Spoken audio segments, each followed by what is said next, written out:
Okay, so we can start our plenary session. We are perfectly on time. As we anticipated, we are so happy and proud to have Roberto Ricci here and Carmen Tovar. And the main aim of this session is to, as Mauro was perfectly saying before, is to try to create a link between research and practice and policy making.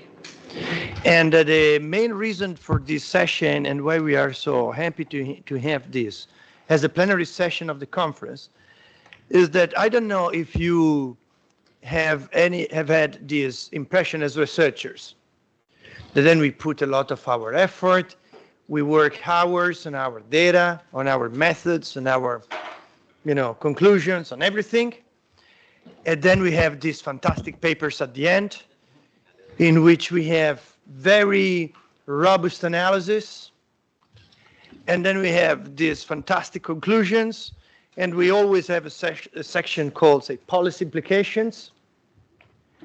And then at a certain point, we start thinking, who is going to reading this?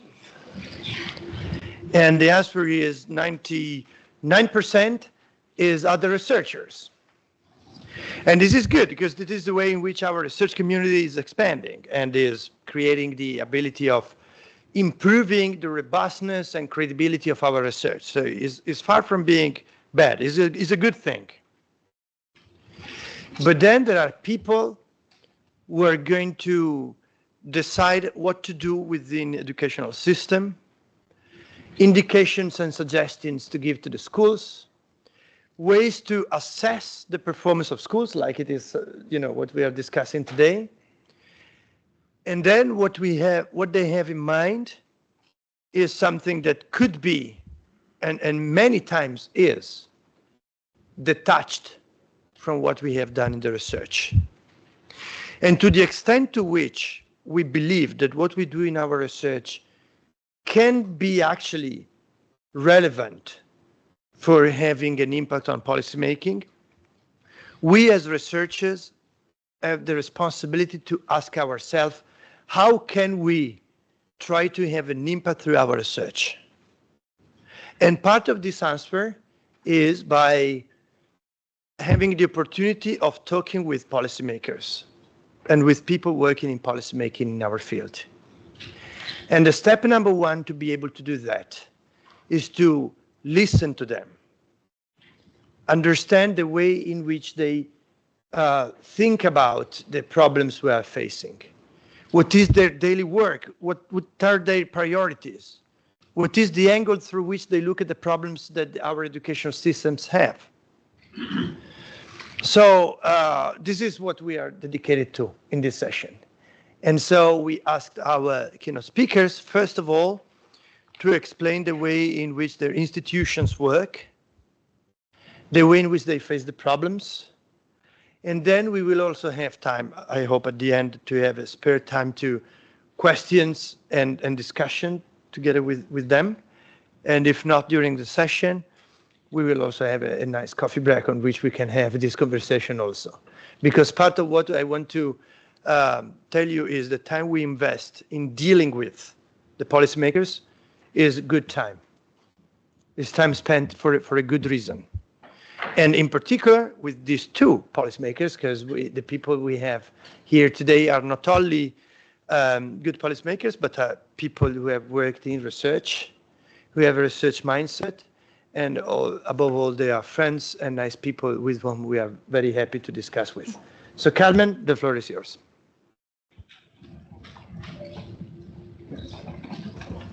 Well, first of all, thank you very much for the invitation. Buongiorno. I don't speak Italian, but I can always try because Spanish and Italian are quite similar. So I can always say, mi piace molto l'invitazione. But I don't speak Italian. Thank you very much for being here. For us, it's as policymakers, it's also very important to meet with researchers. And I am not very sure about what you said, Tommaso, because you have invited two strange policymakers, because we read those papers and because we're interested in research. So we are a bit of a strange people within the ministries, but I think it's a good link between what you do as researchers and what we do as policymakers. So I think this is a good mixture. So I hope we can help you. And also, I would like to show you the problems that we have as policymakers in which you can help us with. So this is what I'm going to try and talk to you in here. Does this work? Does it? Okay. No? Okay, that's right. Okay. Okay. So even though there are quite a few, right here, or quite a few Spanish people, first I think I need to explain a little bit. I work at the National Institute for Educational Assessment. I'm the director, but I need to explain to you how the Spanish education system works so that you can understand our role within the ministry. Well, we have a very decentralized education system in my country, and the education governance is shared between the central government, which is the ministry, and the regional governments. So we have like a multi-level structure. The ministry is in charge, for example, of the national frameworks, curriculum content. Only 50% of this curriculum content is general for all Spain. Also, we are in charge of general laws and international cooperation. That's where I met my good friend, Roberto.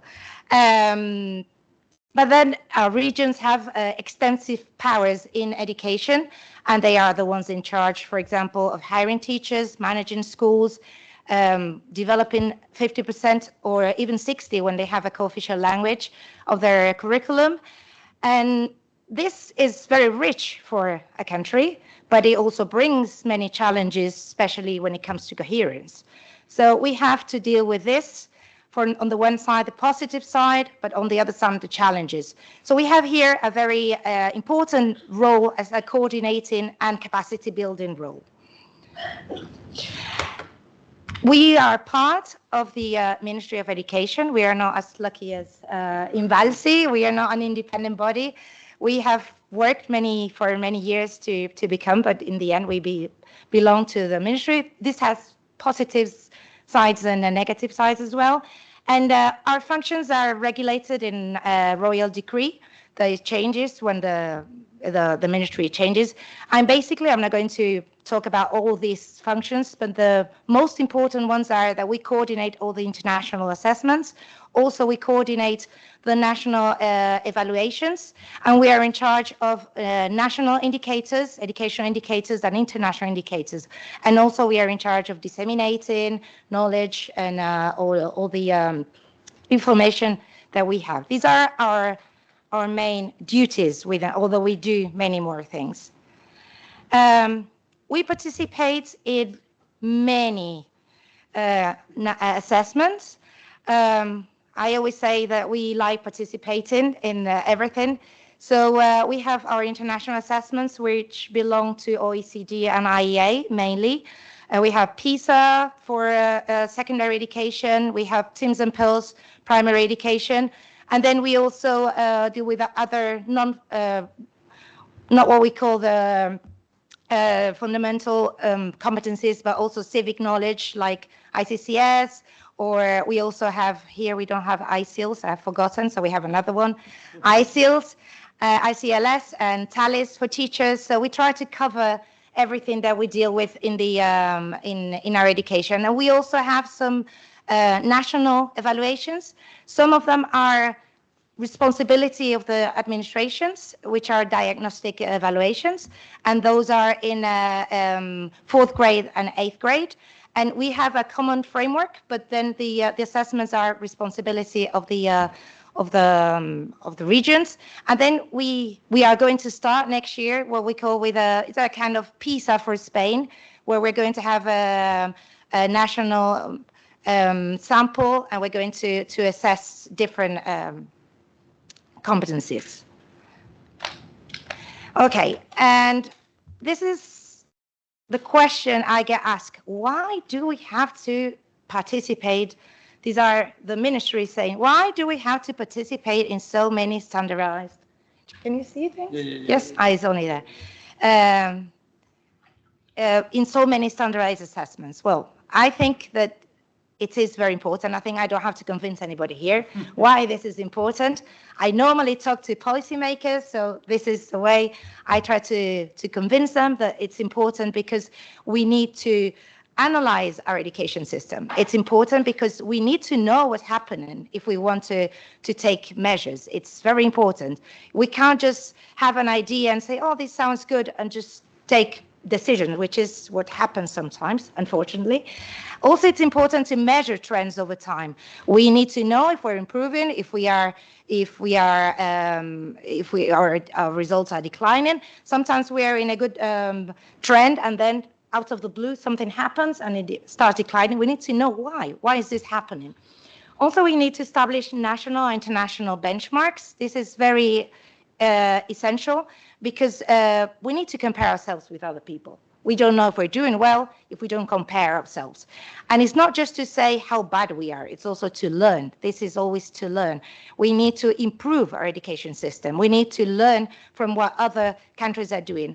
And I always, when PISA comes out, which is like the main PISA shock every time in Spain, they always say, yeah, well, Singapore, well, we don't want to compare ourselves with Singapore. We have nothing to do with Singapore. We have to compare with countries that have similarities to us, that have the same culture, that have the same approach to education. So I want to compare with Italy, which also has a very decentralized approach in many things. I want to compare with Portugal, with France, or some South American countries, but Singapore doesn't give me much, even though we can always learn from the best, of course. And also, it's important to innovate. It's very easy to say, oh, we've always done the same, well, let's continue, it works. No, that's why you're here. We need to innovate. We need you to innovate. And also very important as a policymaker is accountability and transparency. We spend an awful lot of money on research, on policies. We need to know if what we're doing is okay or not. We need to see if we are in the right direction. Sometimes we're in the right direction, but certain things don't work. So we need to see how to change things. It doesn't really matter if things are not working. We need to see how to improve. So basically what we want to do with external assessments is to link research with this evidence with policy making. This is essential. We need to collect the evidence, analyze information, and make decisions. This would be the ideal world. Unfortunately, this is not always the case. Here again, I don't have to convince you why is it good to use research? Why is it good to use evidence when we do decision making? We need to improve quality. It's important to see which are the strategies and the policies that improve our learning outcomes. But as important as this is equity. We can't just focus on learning outcomes. We need to focus on equity. We live in a very diverse world, in a changing world where we have many people from other countries. We need to really cater for those people. Equity has to be a focus, and your research has to be focused a lot on equity. This is very important for policymakers. Also efficiency. As I said, we spend a lot of money on policies, but are we really allocating resources to what really matters? Are we really spending the money where it should be? This is important, and only research can tell us this. And also, as I mentioned before, we need to improve transparency and accountability. We are public servants, and we need to be accountant to society. We need to be transparent. We can use evidence in many ways. We can use them to design the programs that we have. We also, for policy evaluation, as I said, this is very important. Also to, for example, in teacher training, to see which are the areas that teachers need to improve, or what's the needs for development, and also for resource allocation. This is aimed to you, is what evidence do we need? in policy making? Well, we need in everything. As I said, we don't want to just focus on scores. We have these background questionnaires that are so rich, they can give us a lot of information about changes in classroom, about equity, school climate, teaching practices, education pathways. So you have a vast path to follow. And in fact, these educational assessments we deal with generate such rich data sets which are available to all of you. And many times, many researchers or many people don't even know where to access these rich data sets. This is very important. And now, my work. What do we do with the data nowadays? Well, as I said, we are a bit of a technical unit. We are not the typical policymakers, so we try to make the most of our data. So we try to do in-depth analysis that go beyond rankings. As I said, when PISA comes out, everybody's just interested in league tables. And that's not what really matters us. That's only a number. We need to know which are the variables that are behind those results. We need to know how to improve our education system. So we do a lot of research on, for example, educational resilience, what makes people from disadvantaged backgrounds succeed compared to others. We do on the impacts of socioeconomic status. So we try to go beyond these scores. This is very important to us.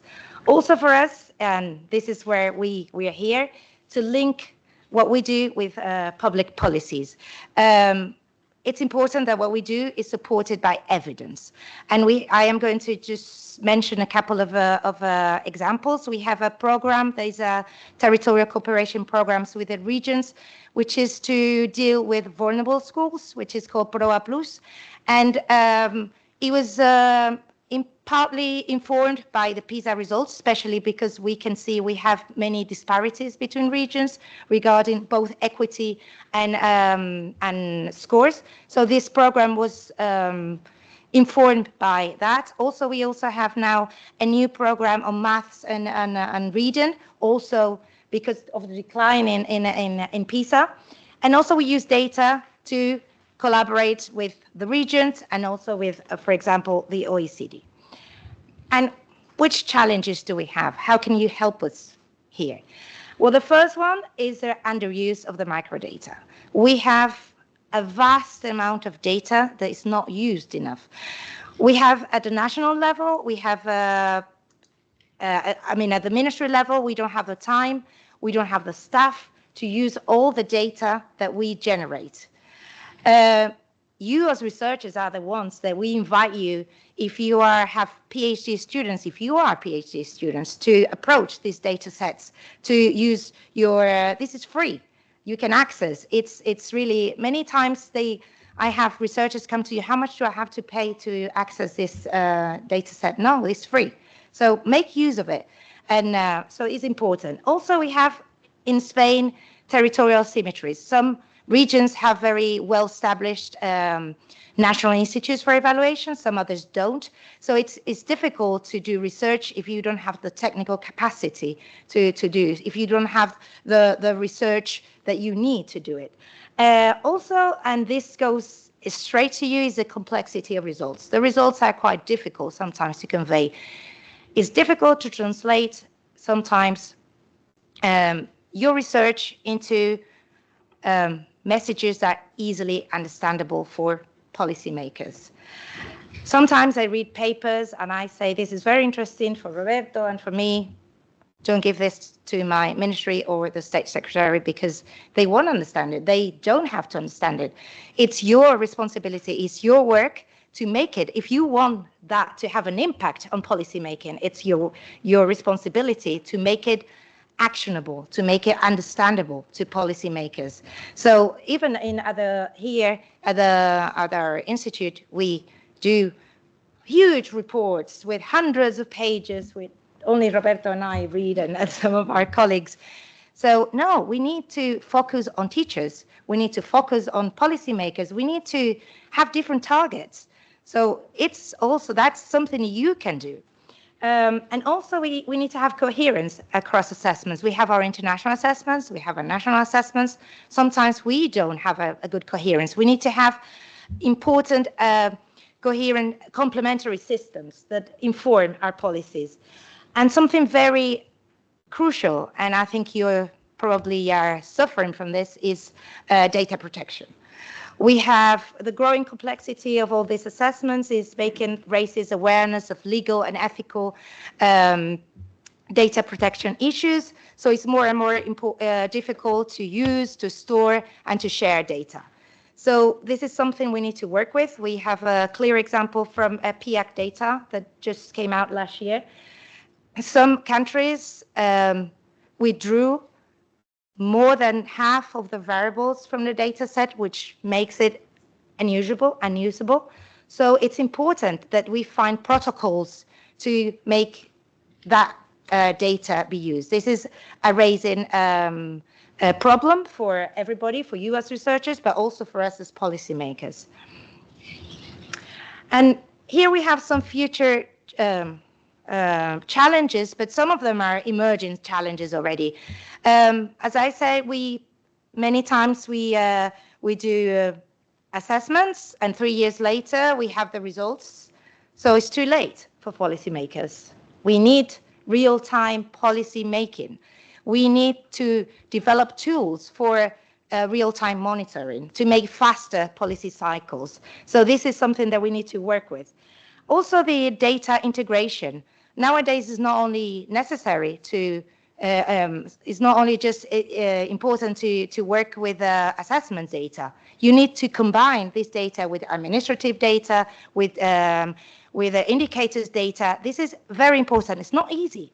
As a public administration, we find a lot of reluctancy. We have to work together for this. This is something we are trying to do from my institution, because we are working on a vulnerability index, and we're trying to work with the social security, with the finance department. It's not easy, but we need to, if we want to do good research, we need to do this. Also, we need to assess new competencies. We are in a changing world. Technology is advancing every day. We can't just be assessing math, reading, and science forever. We need to go beyond this. We need to assess digital literacy, civic knowledge, lifelong learning. And it's true that we have all this in our international assessments, but do we do this at the national level? Do our policies include these assessments? This is, and also something important is stakeholder engagement.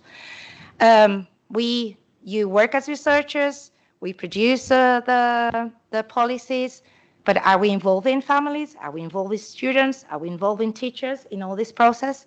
This is very important. They are not just data providers, they're part of the evaluation process if we want this to succeed. If we want our data, your data, to be relevant and to be coherent, we need to work with all the stakeholders so that we build this ownership about the data. So what do we want from our institution? What is my vision or our vision?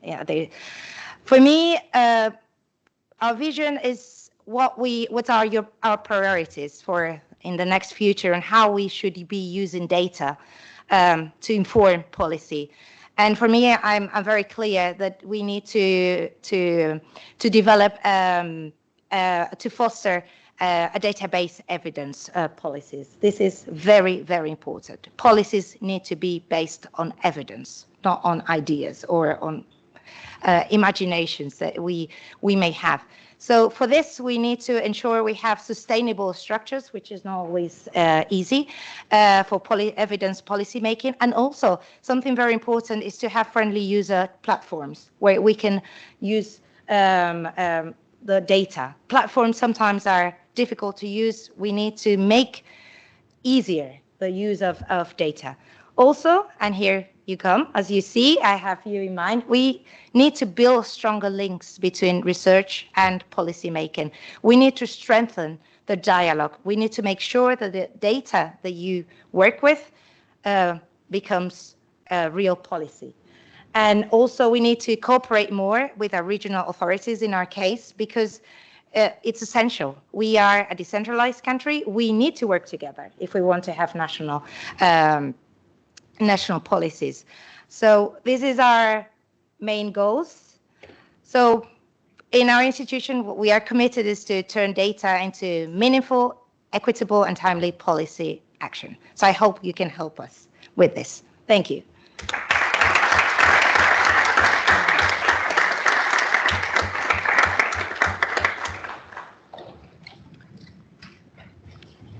Okay, so thank you very much, Carmen. I think you provided a lot of stimuli. It's not the time for discussion yet, but I have taken a lot of notes that later on I would like to eventually discuss and to present to the public discussion together.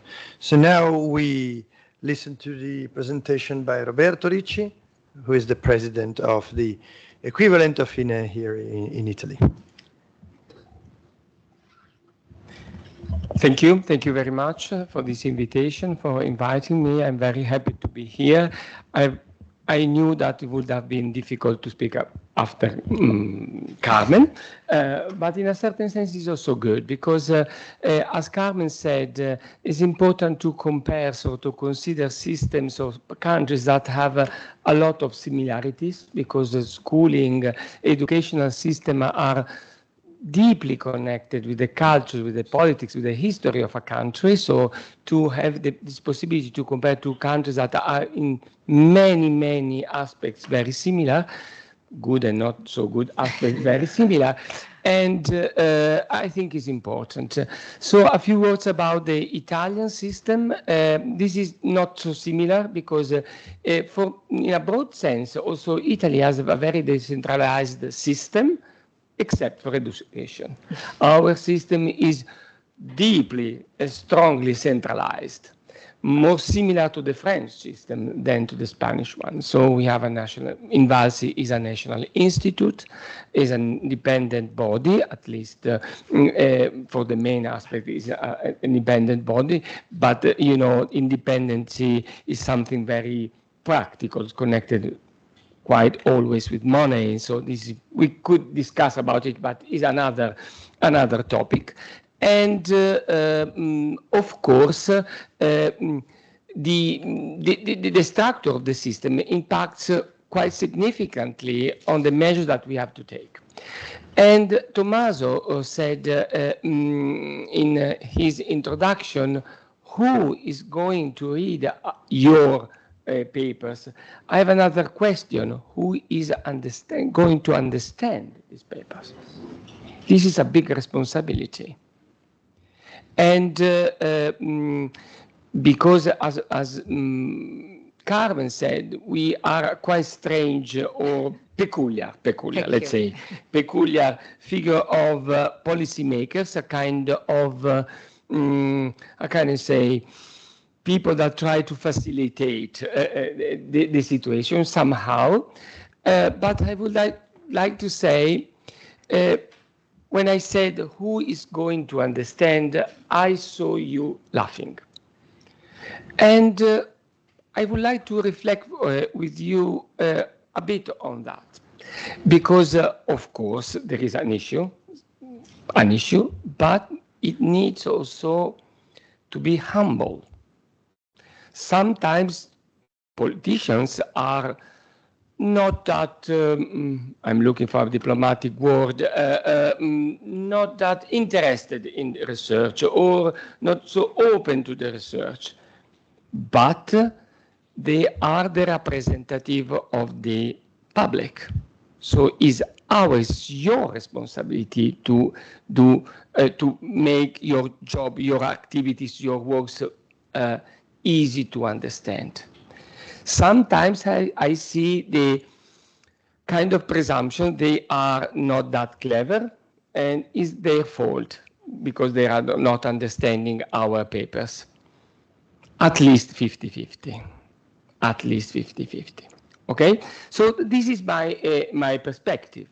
And for other aspects, the Italian system is very similar to the Spain system. We are part of more or less all the international surveys, and again, we have a huge amount of data that are available for free. And I come back to the last point of Carmen about the data protection, because I think it is a cultural issue that we should face together. Really cultural. And in this sense, the role of research could be very, very important. And again, not to go in the direction they are stupid or only bureaucrats, they don't understand. Sometimes, but we have to discuss about it and find new ways. And again, maybe, and Tommaso and I discussed a lot about this, because in the past I was a statistician, maybe we should find methodological solution in order to use properly the data. In the 90s, we debated a lot about Bayesian statistics and so on, about the use of the distribution and prior distribution in order to investigate on data. Maybe that could be a solution in order to face properly the data protection law. That could be an issue, a possibility. Again, I would like to discuss on top of that on, because Tommaso asked us 2 questions mainly, and I underline more or less the same topics of Carmen. As usual, I agree with Carmen, and about equity, quality, relevance, and values.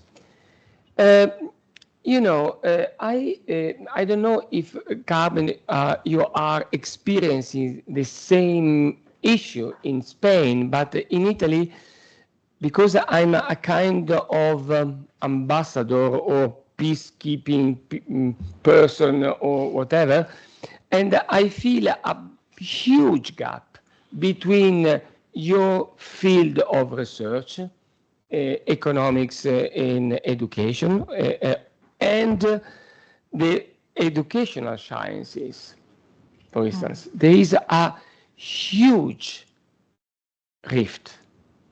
And this is a big problem. For instance, today, everybody is speaking about equity in education, but I see a lack of definition of equity. I do believe that we start speaking about the idea of equity in this room, at least we will find 10 or 11 or 15 definitions of equity. For me, for instance, just to show my cards, equity, of course, is important, but equity is part of a card, and in this card is also the level of achievement of students in a broad sense. Nowadays, equity seems to be something disconnected with the quality of the learning of our students. This is an issue, from my perspective. At least we should discuss about it. And I have to say, just to be not so nice with everybody, it's my job, sometimes people in economics have a quite naive view of educational sciences, very good modeling, extremely clever modeling, but by applying an idea of schooling, quite simple. And maybe reflecting on considering our experience in schools. We were very strange animals, maybe because you are here, the majority of you were very good students, but there's a lot of other type of students, and so on and so on. I would like to show you a couple of examples. Very important in Italy, I guess also in Spain, dropout. have to say, I think this is a typical Italian problem. We like very much to speak about our problems, negative parts, what we are not, except football, that we are not so good. And but sometimes we have also good results, really good results. This is the graphs of dropout. We still have a quite relevant problem of dropout students. I just took the last 10 years, more or less, and we started from around 16% of students living in advanced schools, and now they are close to 10%, very close, going very close to the European average. This is good. This is very good. But I do believe this is the first part of the problem. I don't know if you have experience with hiking. When you go to the mountain and you reach the first peak, you understand that you have a higher peak to reach. And we have in this field a higher peak to reach. Of course, the first important part is to keep students at school, because it's not only an issue in order to learn math and reading and science. From my perspective, math maybe, and joking apart. But we know that the students, people learn a lot of other skills that are still very important, maybe even more important than math, if possible. And we, as INVALSI, tried at least to find a definition of the quality of learning, actual quality of learning, if the students stay at school. And immediately it opened a lot of issues. Theoretically, our system is very, very inclusive in a sense, and very open, because we have only national guidelines setting very, very general goals. I guess that in Spain you are more or less the same situation. But it opens immediately a problem if you want look into real learning of students. At least you had to set a minimum standard of learning achievement. And it opens immediately huge debate. Huge. What is minimum for you, for me, and for... But at least you need to do that, because we have these very good results, but at the same time, for us, grade 13 is the last year of upper secondary school. In average, last year, we had close 56 and 50.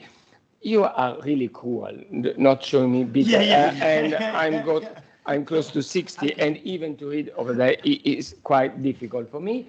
So close to 55% of students having enough skills in order to read properly. And you see big differences among regions or areas of our country. The north we observed quite or rather good results, but in the south the situation is very, very difficult. And again, we should also consider the students, in Italy, at least in Italy, is even a taboo, speaking about excellent students. We have to find euphemistic expression in order to define this topic. Because in educational sciences, to speak about excellent students is close to a blasphemy. And again, it's enough to have at national level more or less 15% of students an excellent level, and we need measures in order to know if we are producing more or less students with good results. And if we don't have national data, comparative data is impossible to see if we have or not. Just to give you an example, you are young people very sensitive to the topic, gender differences, a bit overestimated problem, and joking apart again, if I'm using the notes, the marking, the scores of schools, I don't have any idea about any kind of gender differences, not at all. If I look into the number of students enrolling in Politecnico, maybe I could see a problem. Or if I go to more in depth to the data of dropout, in the other way, I see huge gender issues. But for me, the most relevant part, this is the most relevant dimension of the equity, is to discover, to see, to have an idea about the implicit school dropout. We are quite proud of this idea because by considering only the students that are accomplishing the schooling, it means they get the diploma, we have in Italy more or less around 7% of students leaving the schools with the diploma, but without the basic skills expected after 13 years of schooling. Again, without data, it's impossible to have this kind of results. Is a system real fair if there are the results? And you can see the huge differences in the countries. In some regions of the south of Italy, if I sum up the students leaving, actually the students, the schools before the diploma, or leaving the school with the diploma but without sufficient skills, we are speaking about 1/3 or even more of young people. This is a big problem, big threat on the future development, not only economical development of the country. And this is the big differences among the regions.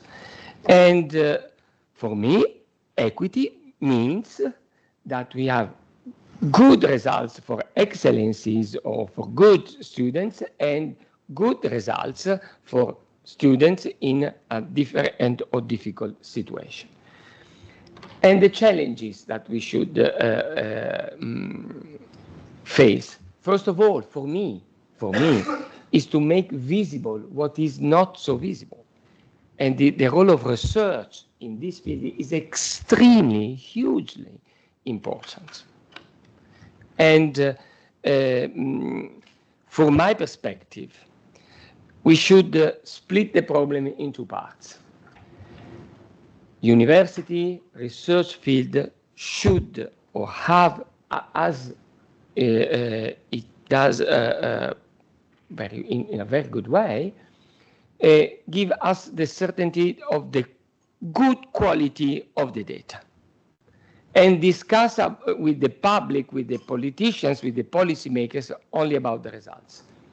I saw several times presentation for very good researchers to policymakers, and the 2/3 of the presentation was about the amenities of the modeling, how the I don't know, defensive models or things like that. These are really amazing, but for a policymakers is useless.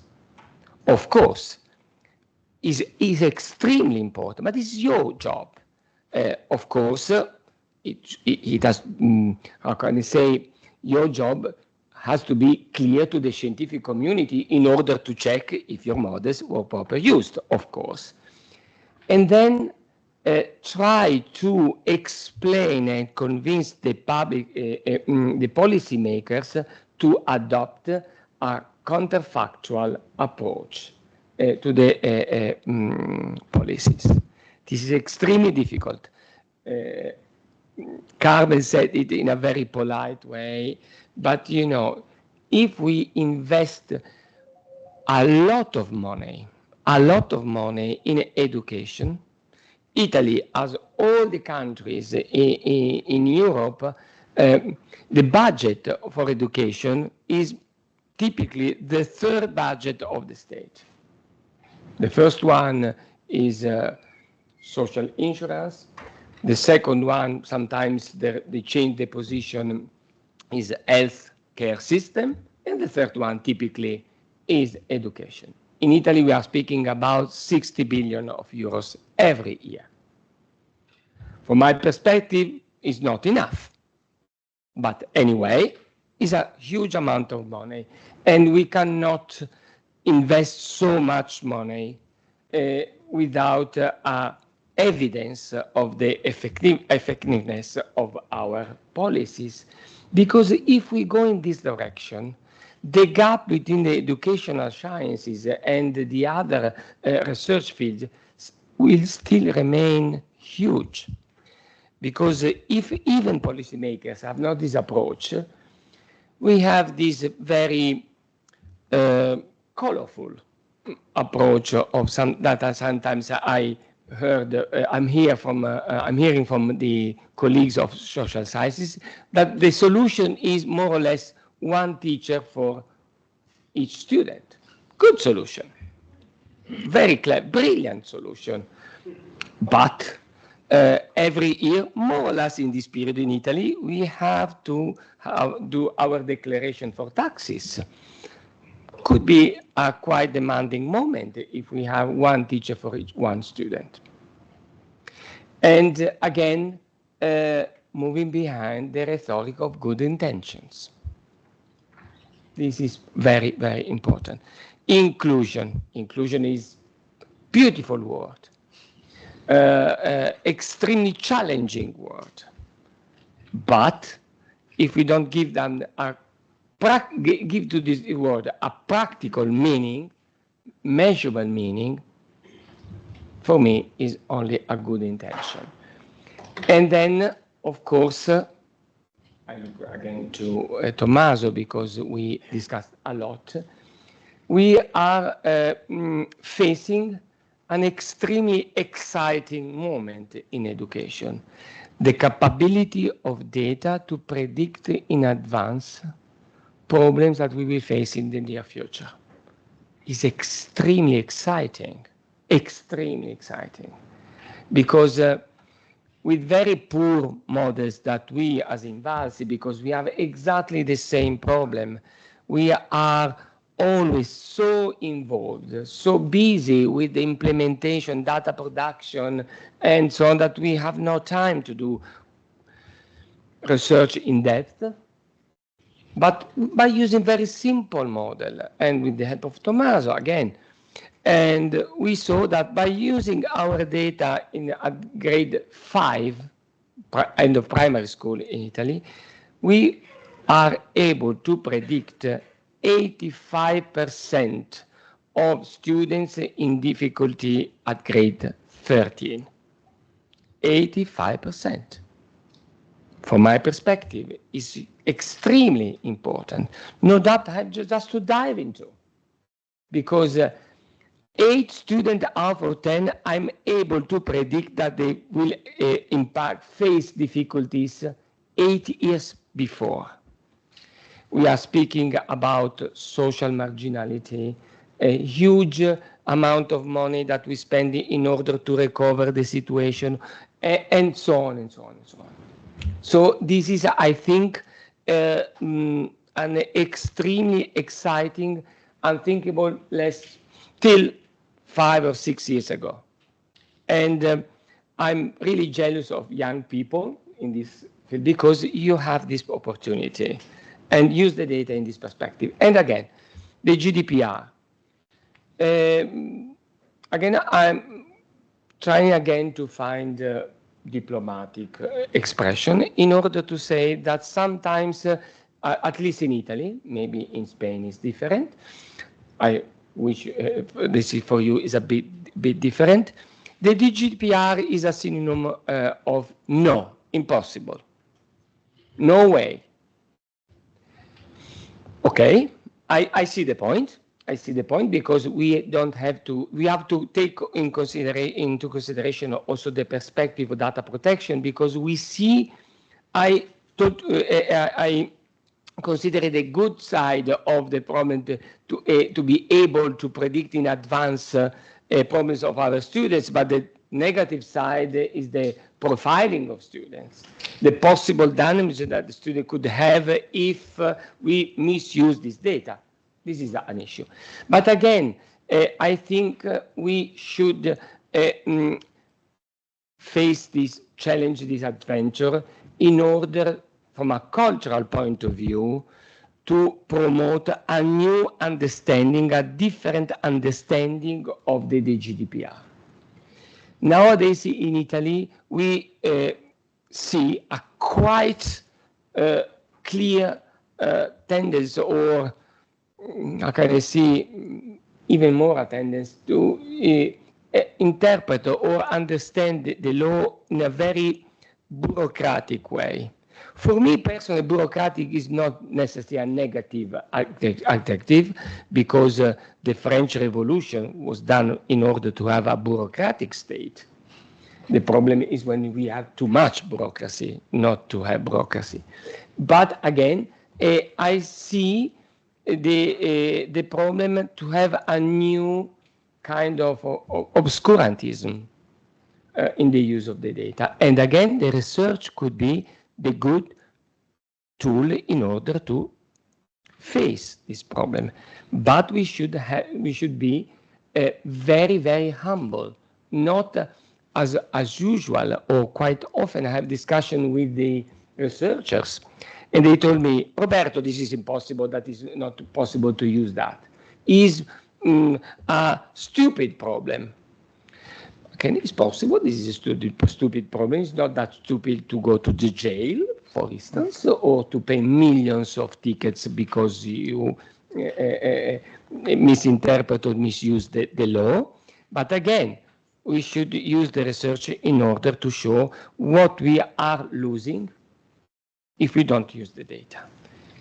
85% of our children leaving the primary school with some difficulties still have this difficulty 8 years later. Easy. Starting from the day of low secondary school, the first day of we have to help them in a very new way or old-fashioned way. Is not my job, but we have to help them. I think this is the main assignment for young or less young researchers and university and research community. Thank you very much.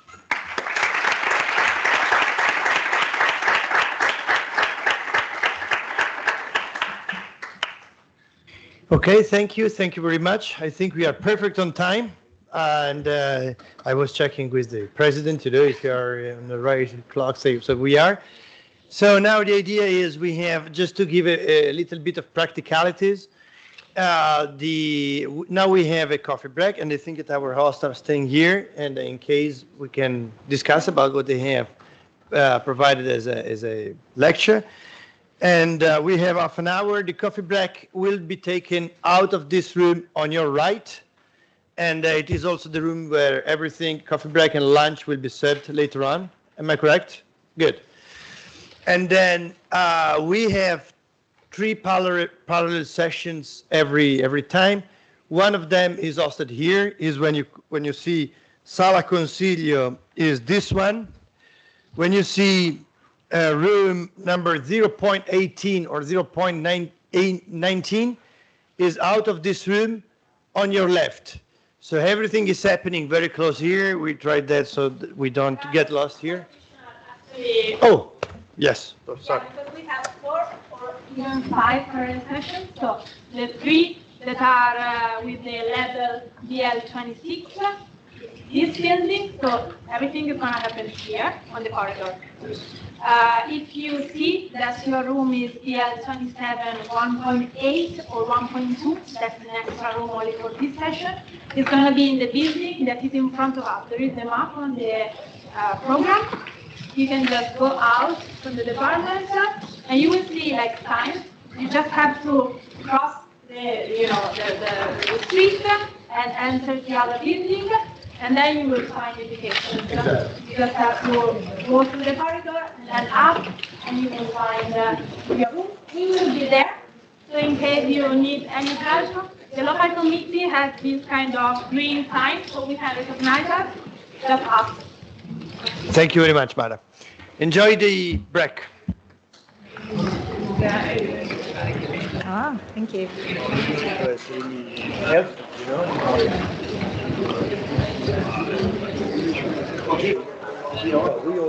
We are all young, you know, and we say, oh, the policy. Thank you for including me. And then we say, but now we can work together, and now we can. But I say, Roberto and I are quite strange people in that sense. But I mean, most days you meet people like that, which are the bridge between research and for us, working in research is very important because I sometimes say, the other day, what was it about? So I said, oh, we did some insights into this, so we did some research, and the data is so interesting. You just have fun.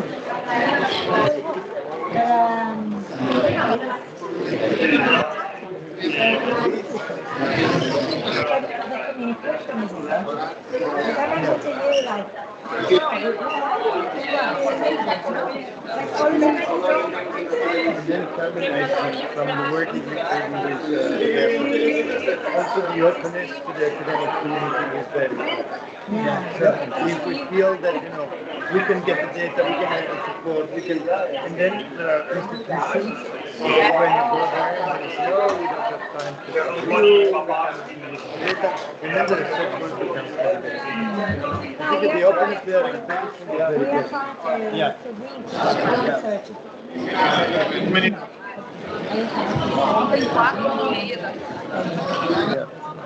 Yeah. That's sometimes we need politicians out here. It's like if they confirm what I want, that's okay. Yeah. It's like for example now we are starting with this new teacher reform, and I could say in about 6 months. No, programs they can use researchers because this is the moment to inform. Yeah. We'll talk about it. Yeah, which is never happened. Next Monday. Yeah, never. This is what teachers want.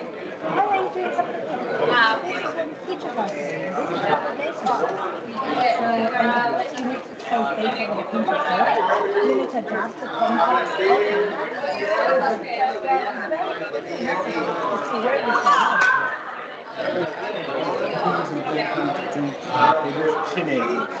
And then it is the responsibility of politician to select if you have they prefer because they But the research should go in the state secretary would say like they need to they want to reduce class size. They want evidence to show class size. sometimes they Probably for vulnerable students,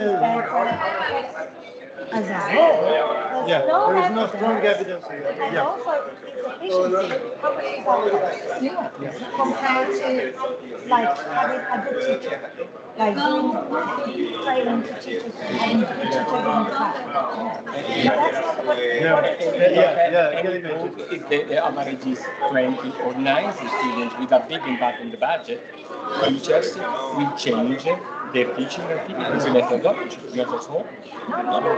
They can consider other things which are cheaper and probably are more efficient and more effective. And we should, at the end of May, very small research, but at least in Italy, there is no connection, between the class size and the percentage of weak students.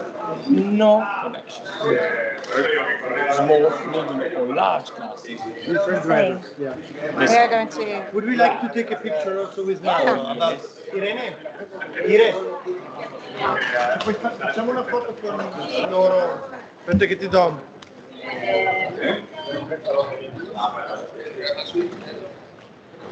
We have Mauro a picture with the first keynote speakers. Huh?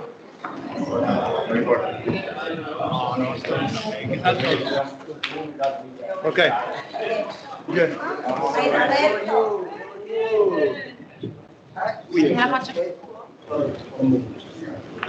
Oh, Baba, you did very good, huh?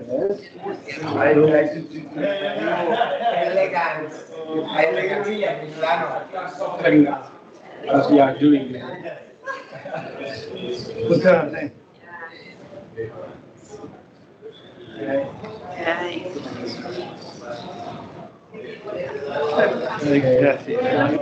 are more shops for men here in Milano than for women. That's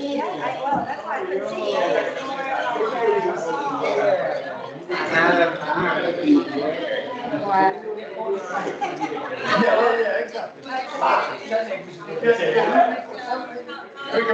can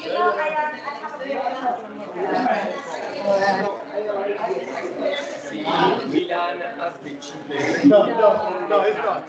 It's not.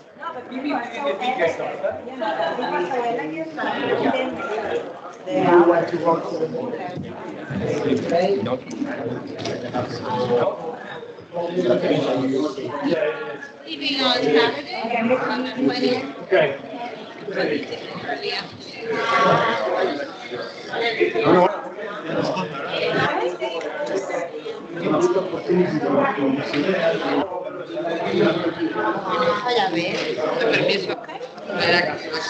The second and the third, and no, sorry, the third and the fourth one. 9:38. This one? Yes, and the Okay, for the Milan. discussion, I also have slides, so maybe we can also.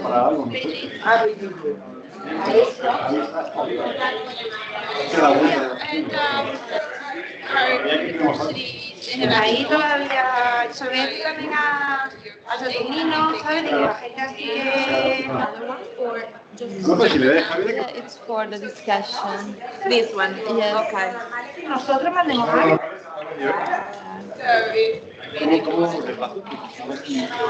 First is this one or the other one? The other one. The other one is the first. Sorry, but it's not my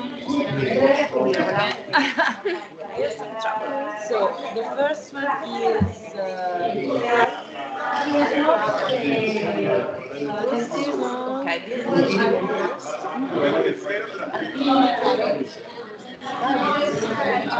first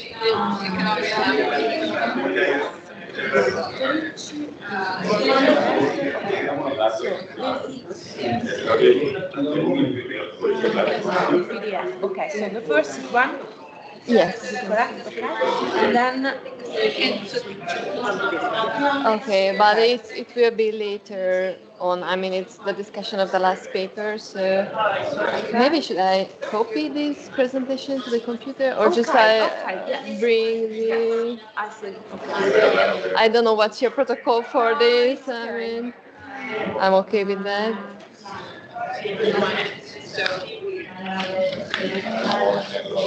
And you put it just on the desktop or.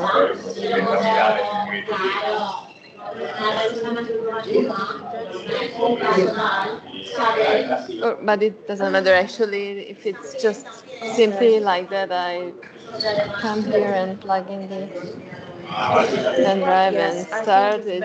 Okay. Okay.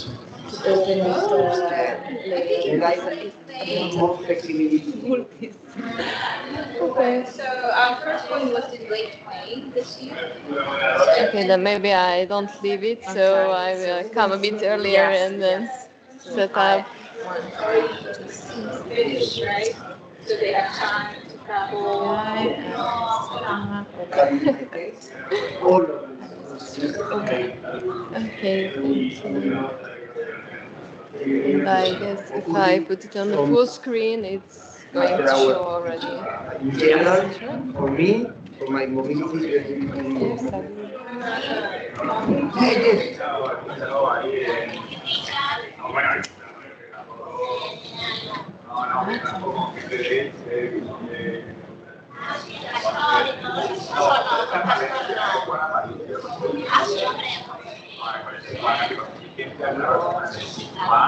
le pediste ayuda para el tema que derivó a un becario suyo para la y él se está haciendo la animación.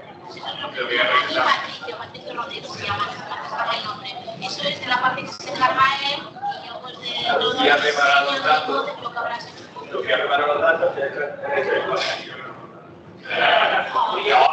Es un catedrático. Puede que la está currante ahí haciéndome el link y... No, a ver, pues a ver que con niños modos y eso se trata... ¿Sabes que te lo digo en broma, José? Pero bueno, era eso, ¿verdad? Que me dijo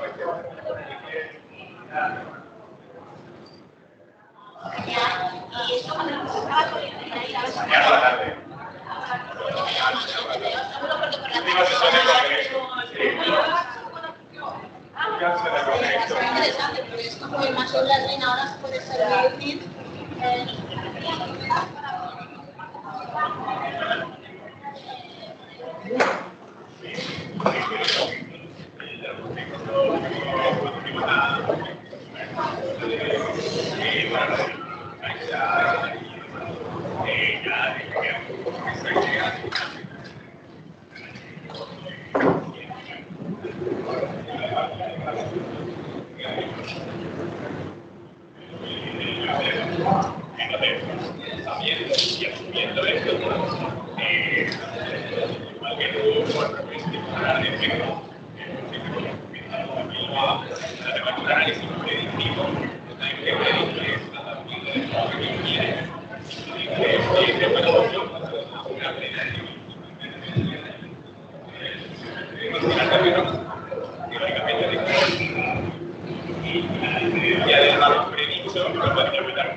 va?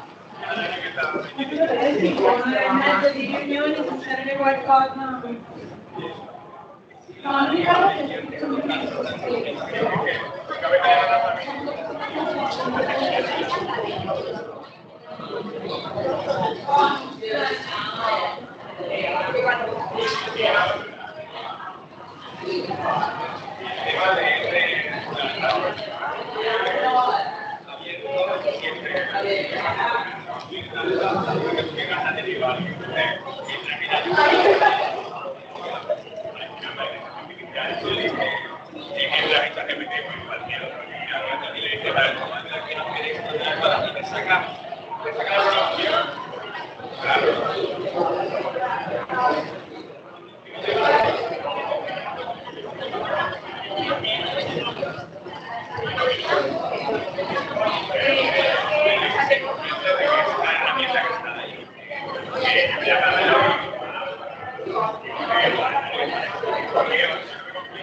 Che fai?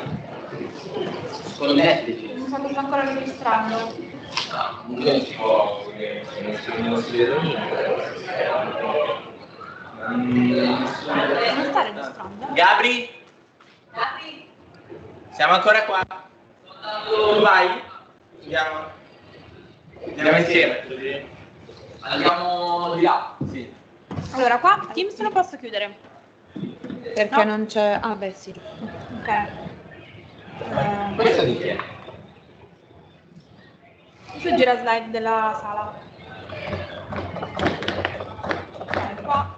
Non lo so, caricheranno. Anche quello prima. Ah, questo cellulare il canale si allunga qua e la apri dopo. Soft power. Allora, io a questo punto poi mi metto di là. In quella stanza lì. Quale?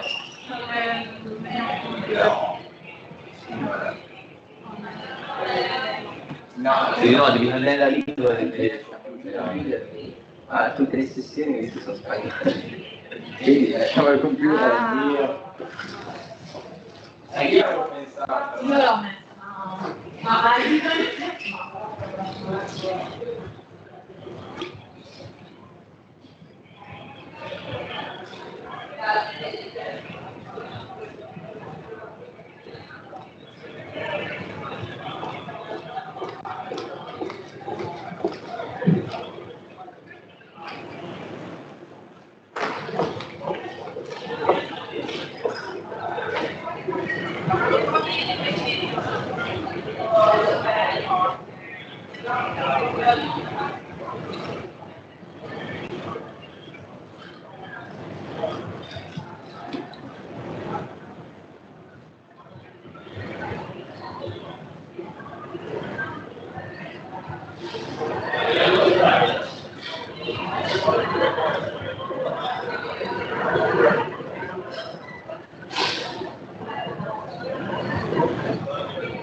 Alice, Dana, here, are you free for presentation? No, I didn't.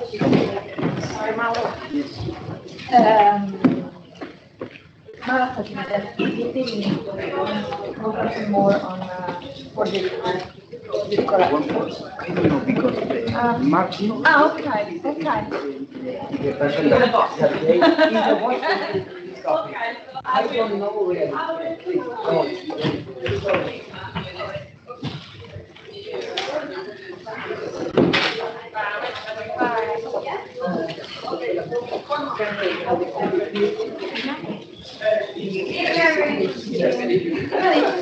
They didn't like convocar for this. And I said, oh, me? If I don't ask someone.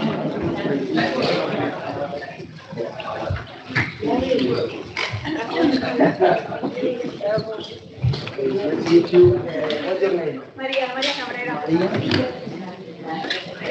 Annalise. Sandra.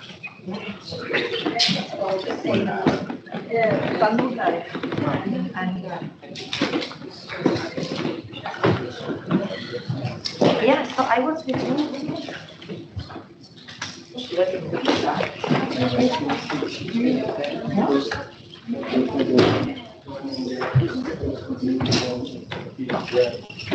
But this last time,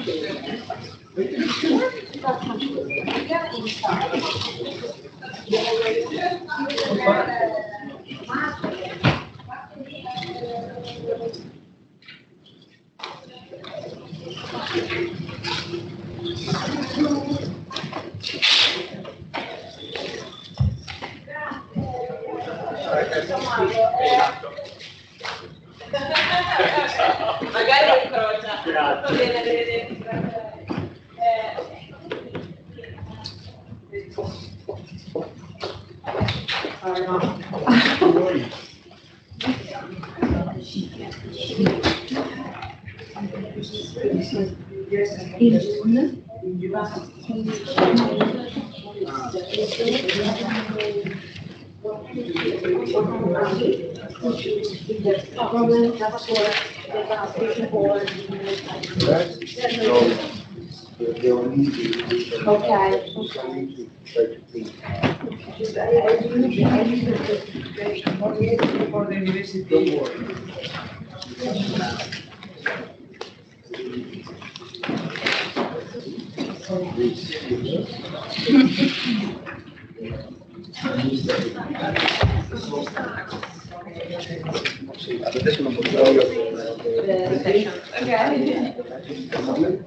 Eso me dijo un chico de estos que también son de Valencia.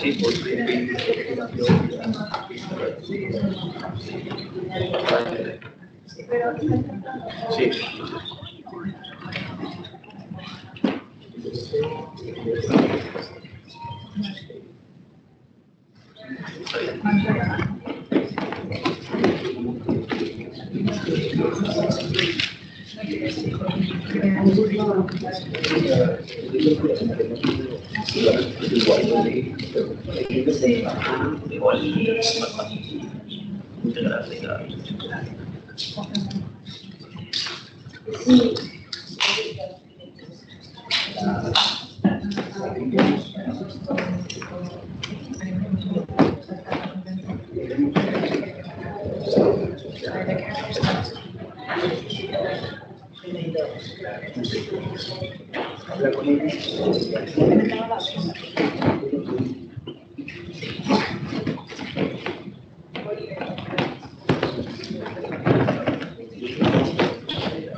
Okay.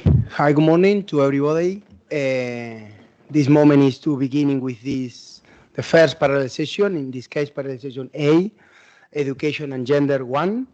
And our first paper is presented by Eva Holf, Gender Difference in Application to Elite Schools, Evidence for Hungary. The idea is each presented could be approximately 20 minutes, and then we will have 5 minutes for the discussions, another 5 minutes for any questions from you. Okay? It's your turn. Thank you, Eva. Do you hear me in this way, or should I speak to me?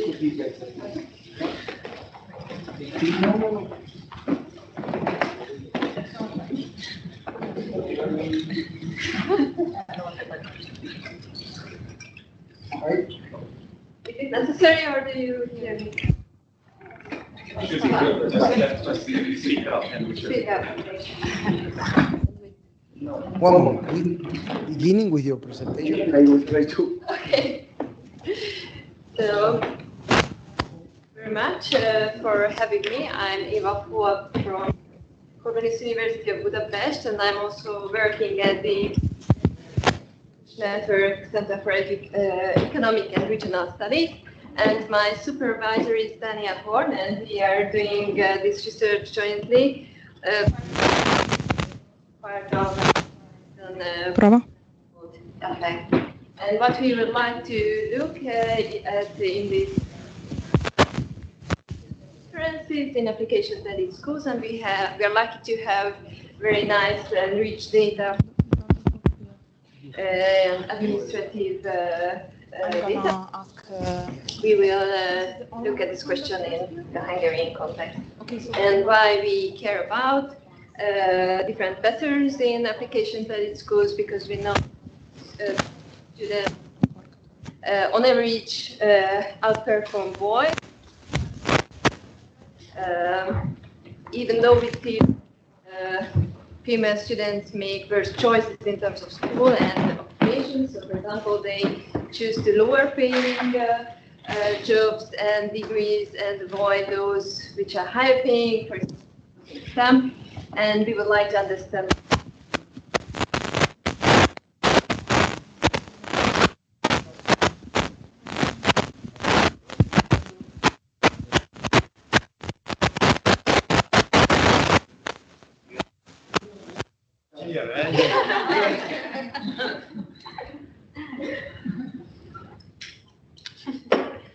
Okay. May I continue? So we would like to understand why it is the case, and for example, such institutional barriers as written or oral exam to elite schools might deter female students from applying to better schools and hindering them to exploit their talent. And elite schools are a good field to explore this competitive so this idea of the differences in competitiveness, as those schools are in themselves competitive, and entry to them can be also competitive. And the third motivation is especially for us, for Hungary, because we see a growing demand for these elite schools. So probably this also strengthens the competition, and that might harm female students. And what we do in this study, we use administrative data on the admission system to elite schools. We will consider all the 6-year elite schools, and it's going to be a descriptive analysis, but we would like to identify the varying admission criteria what these elite schools require. And we found that on average, more female students apply to these elite schools, which is kind of counterintuitive according to the literature.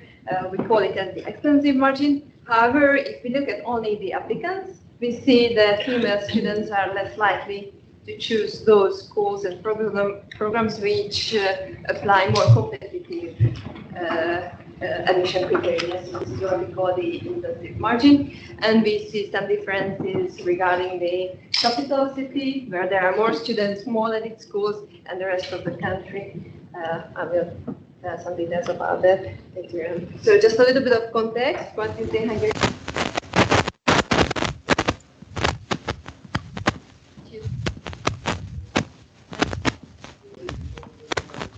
Either education or vocational school, but there are two general education or academic tracks, the 6-year and 8-year elite schools, which cherry pick the best students for each cohort at an earlier stage, so either after the 4th grade or the 6th grade. And we look at And Oh, hi. No. Is okay? Sorry. okay, thank you very much. Is it better? Okay, very good. So now the important part comes. So we see that these elite schools are good in terms that students who attending those schools outperform students in other schools, especially the vocational education. And we see that it's only 5% of each cohort who attends these schools, so it's a very competitive school. Yeah. And about the admission procedure, what we would like to exploit in this study. So the Hungarian secondary school admission is centralized. So all students apply at the same time to the schools, and the students can apply to school program combinations. So for example, school A with the math program, or school A with foreign language program, or school B with math program, etc. And they submit their ranked preferences, and they can choose any school programs all over the country. So there's no upper limit on their application. And of course, school have a ranking over the students. And the allocation mechanism is based on the deferred acceptance, which is a strategy-proof mechanism, meaning that if a student have a first preference, it incentivizes the student to put that first preference on the top ranking. The schools apply different admission criteria. The baseline is the GPA in the sixth grade, so all schools require this for all students, and this is not that competitive, right? But the second type of admission criteria is the written exam, and it is optional, so not all the schools choose it, but only 2/3 of them, and it is standardized, so all the students in the country write the same test at the same time in January. And this is something more competitive than only considering the GPA. And the most competitive, according to our hypothesis, is the oral exam, because oral exam can be requested only if the school applied the written exam criteria and if the school has oversubscription in the last 3 years. Yeah, and this is completely up to the schools what to include in their oral exam, so it's not standardized in any ways, and roughly 1/3 of the schools apply this criteria. So we investigate our research question in this setting, meaning that looking at the margins. So first, the extensive margin, regardless of the admission criteria, we just look at whether from the whole 6th grade cohort who enters this admission procedure, meaning applying to any of the elite 6-year elite schools. This is this part. And we assume that fewer female students will apply due to the reasons what I mentioned, that, for example, fear of competition deters female students to apply. And then we look at the intensive margin for application. So looking at only those students who decided to apply to any of the elite schools, and we will look at which type of schools they choose according to the admission criteria. And we expect that given their relevant choices, among they can choose any of the programs, female students will apply to those programs which has less competitive criteria. So for example, in Budapest, there are a lot of schools which 90% who applies the oral exam. So I would say that, okay, there will be less female students who took schools with or apply to schools with oral exam, and more female students who apply to written exam. While in the rest of the country, where there are less schools with oral exam but more with written, I would say that, okay, there will be more female students who apply to only the GPA program and more boys who will choose the written exam programs. Okay, and in the future, we would like to look at the third margin, which is admission to the intensive margin for admission, but it's not part of the paper yet. And the data what we use is from 2 sources.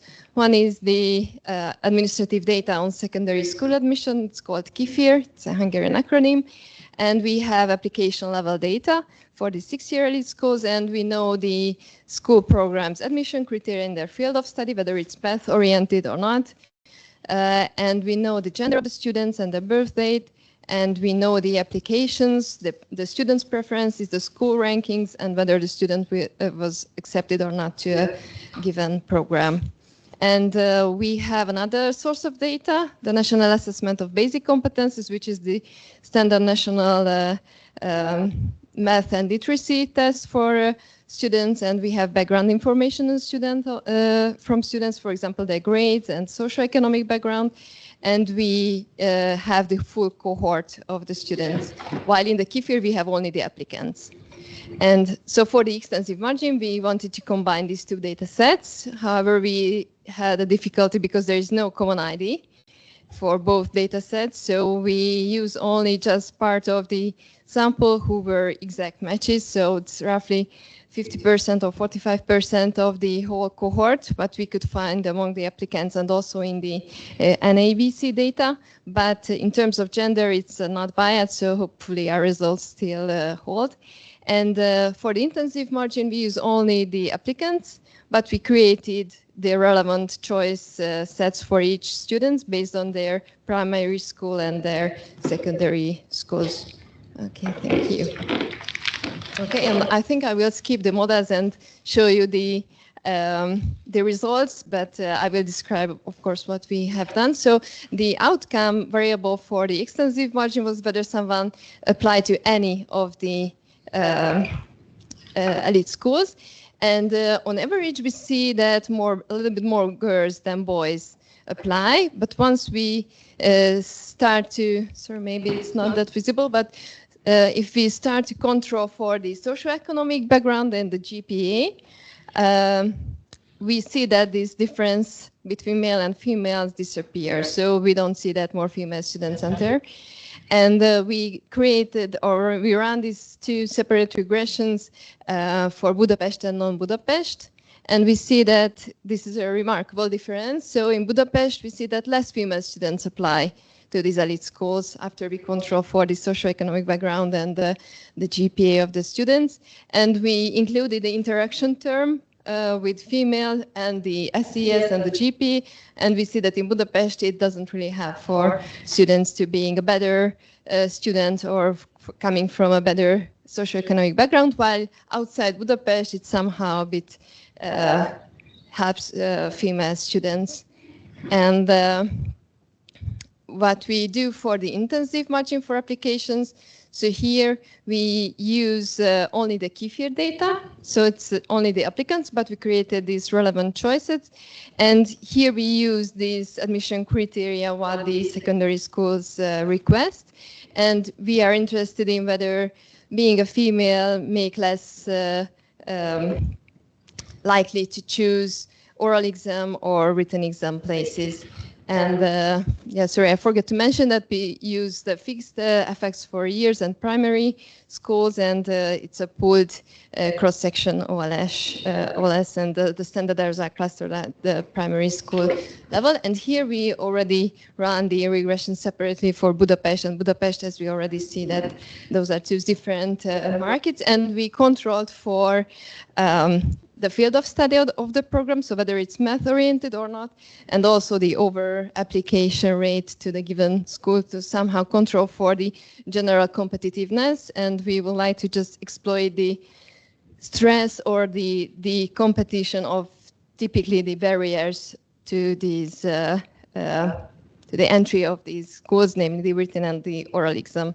And we see that in outside Budapest, sorry, the baseline is the written exam, so the female coefficient would show the difference between boys and girls applying to written exam places, and the interaction of the female and the only GPA shows that there are more female students applying, since it's positive, more female students applying to schools where the schools require the less competitive requirement, and for the oral exam and the female interaction term would show that whether more or less female students apply to places with the most competitive admission criteria, but since outside Budapest, the competition is on whether taking the written exam or not taking at all, it's not surprising that the result lies in this relation. So we see more students or female students apply to only the GPA places. And in Budapest, we see that the competition is much higher. So actually, we see more female students applying to the written exam, which is the less competitive in that market, and less female students applying to the oral exam places, which indicates the most competitive market.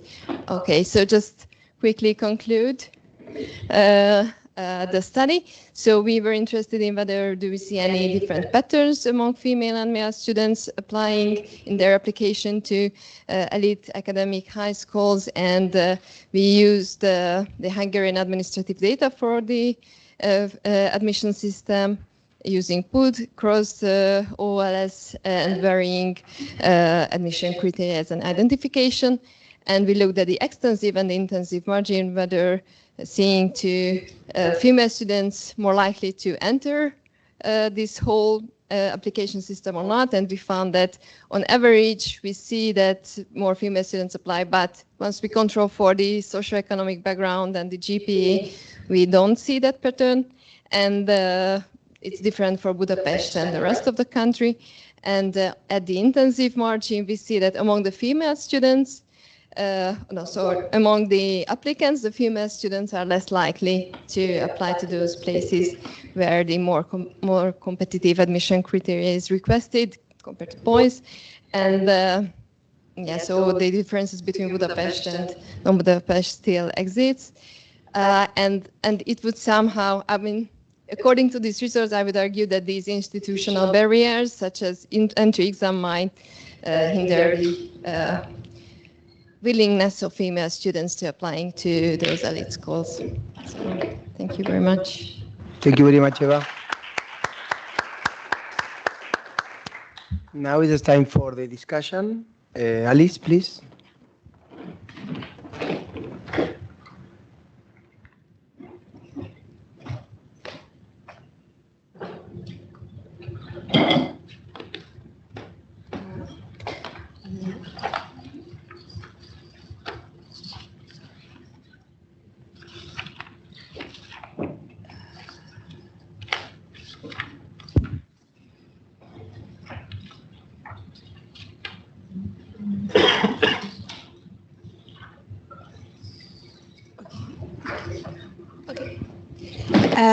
Hi, everyone. I'm Alice. I'm a PhD student in public policy at the Harvard Kennedy School, and I'm very happy to discuss this paper. Thank you for giving me the opportunity to read it. It was super interesting. I'm not going to spend time summarizing the paper because you just saw it, so I'll just talk about the strengths and then some suggestions. So the thing that I really liked about the paper is that I thought the policy, the central question that the paper addresses is really policy relevant. So we know that access to elite education really matters for downstream outcomes from other contexts. So there is work from the US, from Ricci and co-authors, showing, so it's a bit of a different context, but showing that attending an Ivy Plus college really increases your chance to reach the top 1% of the income distribution, to attend elite graduate school, and to work at a prestigious firm. So understanding, the factors that affect that attendance in elite education seems really important. I also thought that the Hungarian education system was a very interesting context because you have really early tracking as compared to other countries. So you can you highlight that the competition avoidance from girls kind of may emerge really early on. And then I also always find it interesting on in these papers that focus on applicants to elite schools that the gender difference persists, because this is a sample that's highly selected. So if we think about applicants to elite schools, it's already a sample that's highly, that parents are highly educated, they have higher income, etc., and they're higher achievers. And so finding gender differences at this level makes the results really striking. However, I kept wondering when I was reading the paper is this really about competition? So you use the fact that you use oral exams as a proxy for competition in the paper because those oral exams are only implemented when there is oversubscription. But at the same time, we could think that women may avoid these oral exams for reasons that are not related to competition. So they may be less comfortable to speak in public or may lack self-confidence to do so. In particular, if we think that we know that teachers are less likely to ask girls to speak up in classrooms and stuff like that. So they may just be less comfortable, and maybe it's not directly related to competition. So I was thinking maybe to better isolate that mechanism. Could you compare schools that have these similar levels of oversubscription but differ in the type of exams that they use? So I know that you mentioned in the paper that you have some schools that are oversubscribed but don't use the oral exams. So maybe I thought you could use that to see if there is a difference there.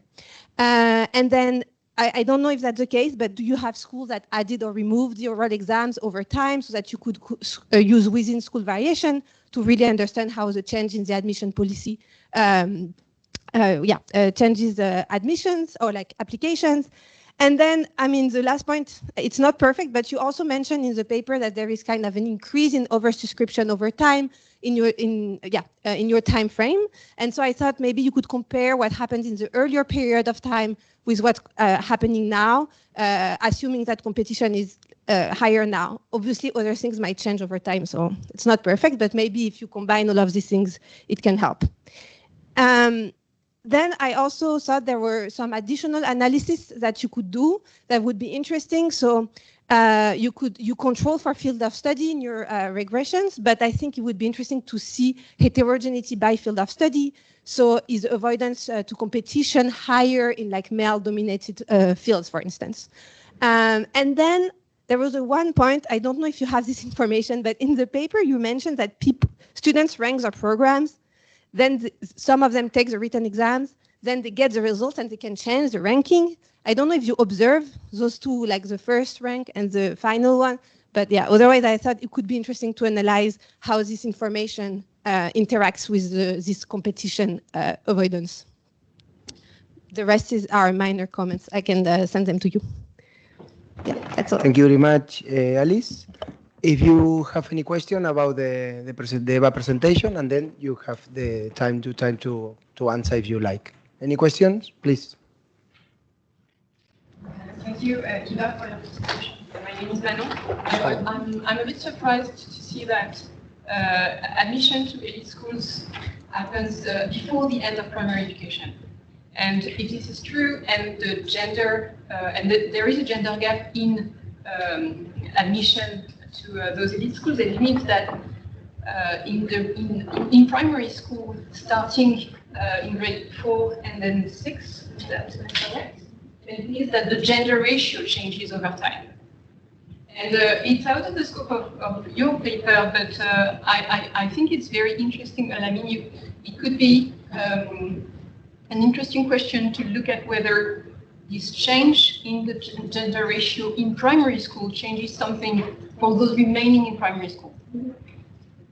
Because it's kind of, I mean, it's very surprising to me at least, and it's probably pretty peculiar to this context. Yeah,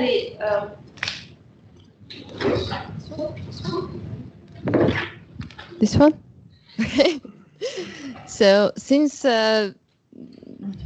the students who apply to these schools are just 5 to 6% of each cohort, so we don't.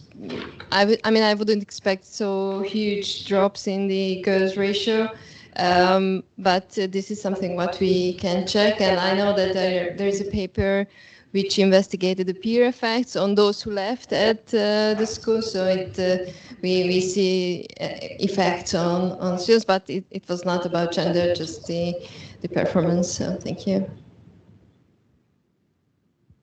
I have a question. Sorry, last question. No, your turn, please. Yeah, that is a bit also related to the fact that they are still in primary school when deciding about this. Could it be that it's maybe rather their parents who decide where the students apply or where they go to secondary school, and it could be that parents treat boys and girls differently?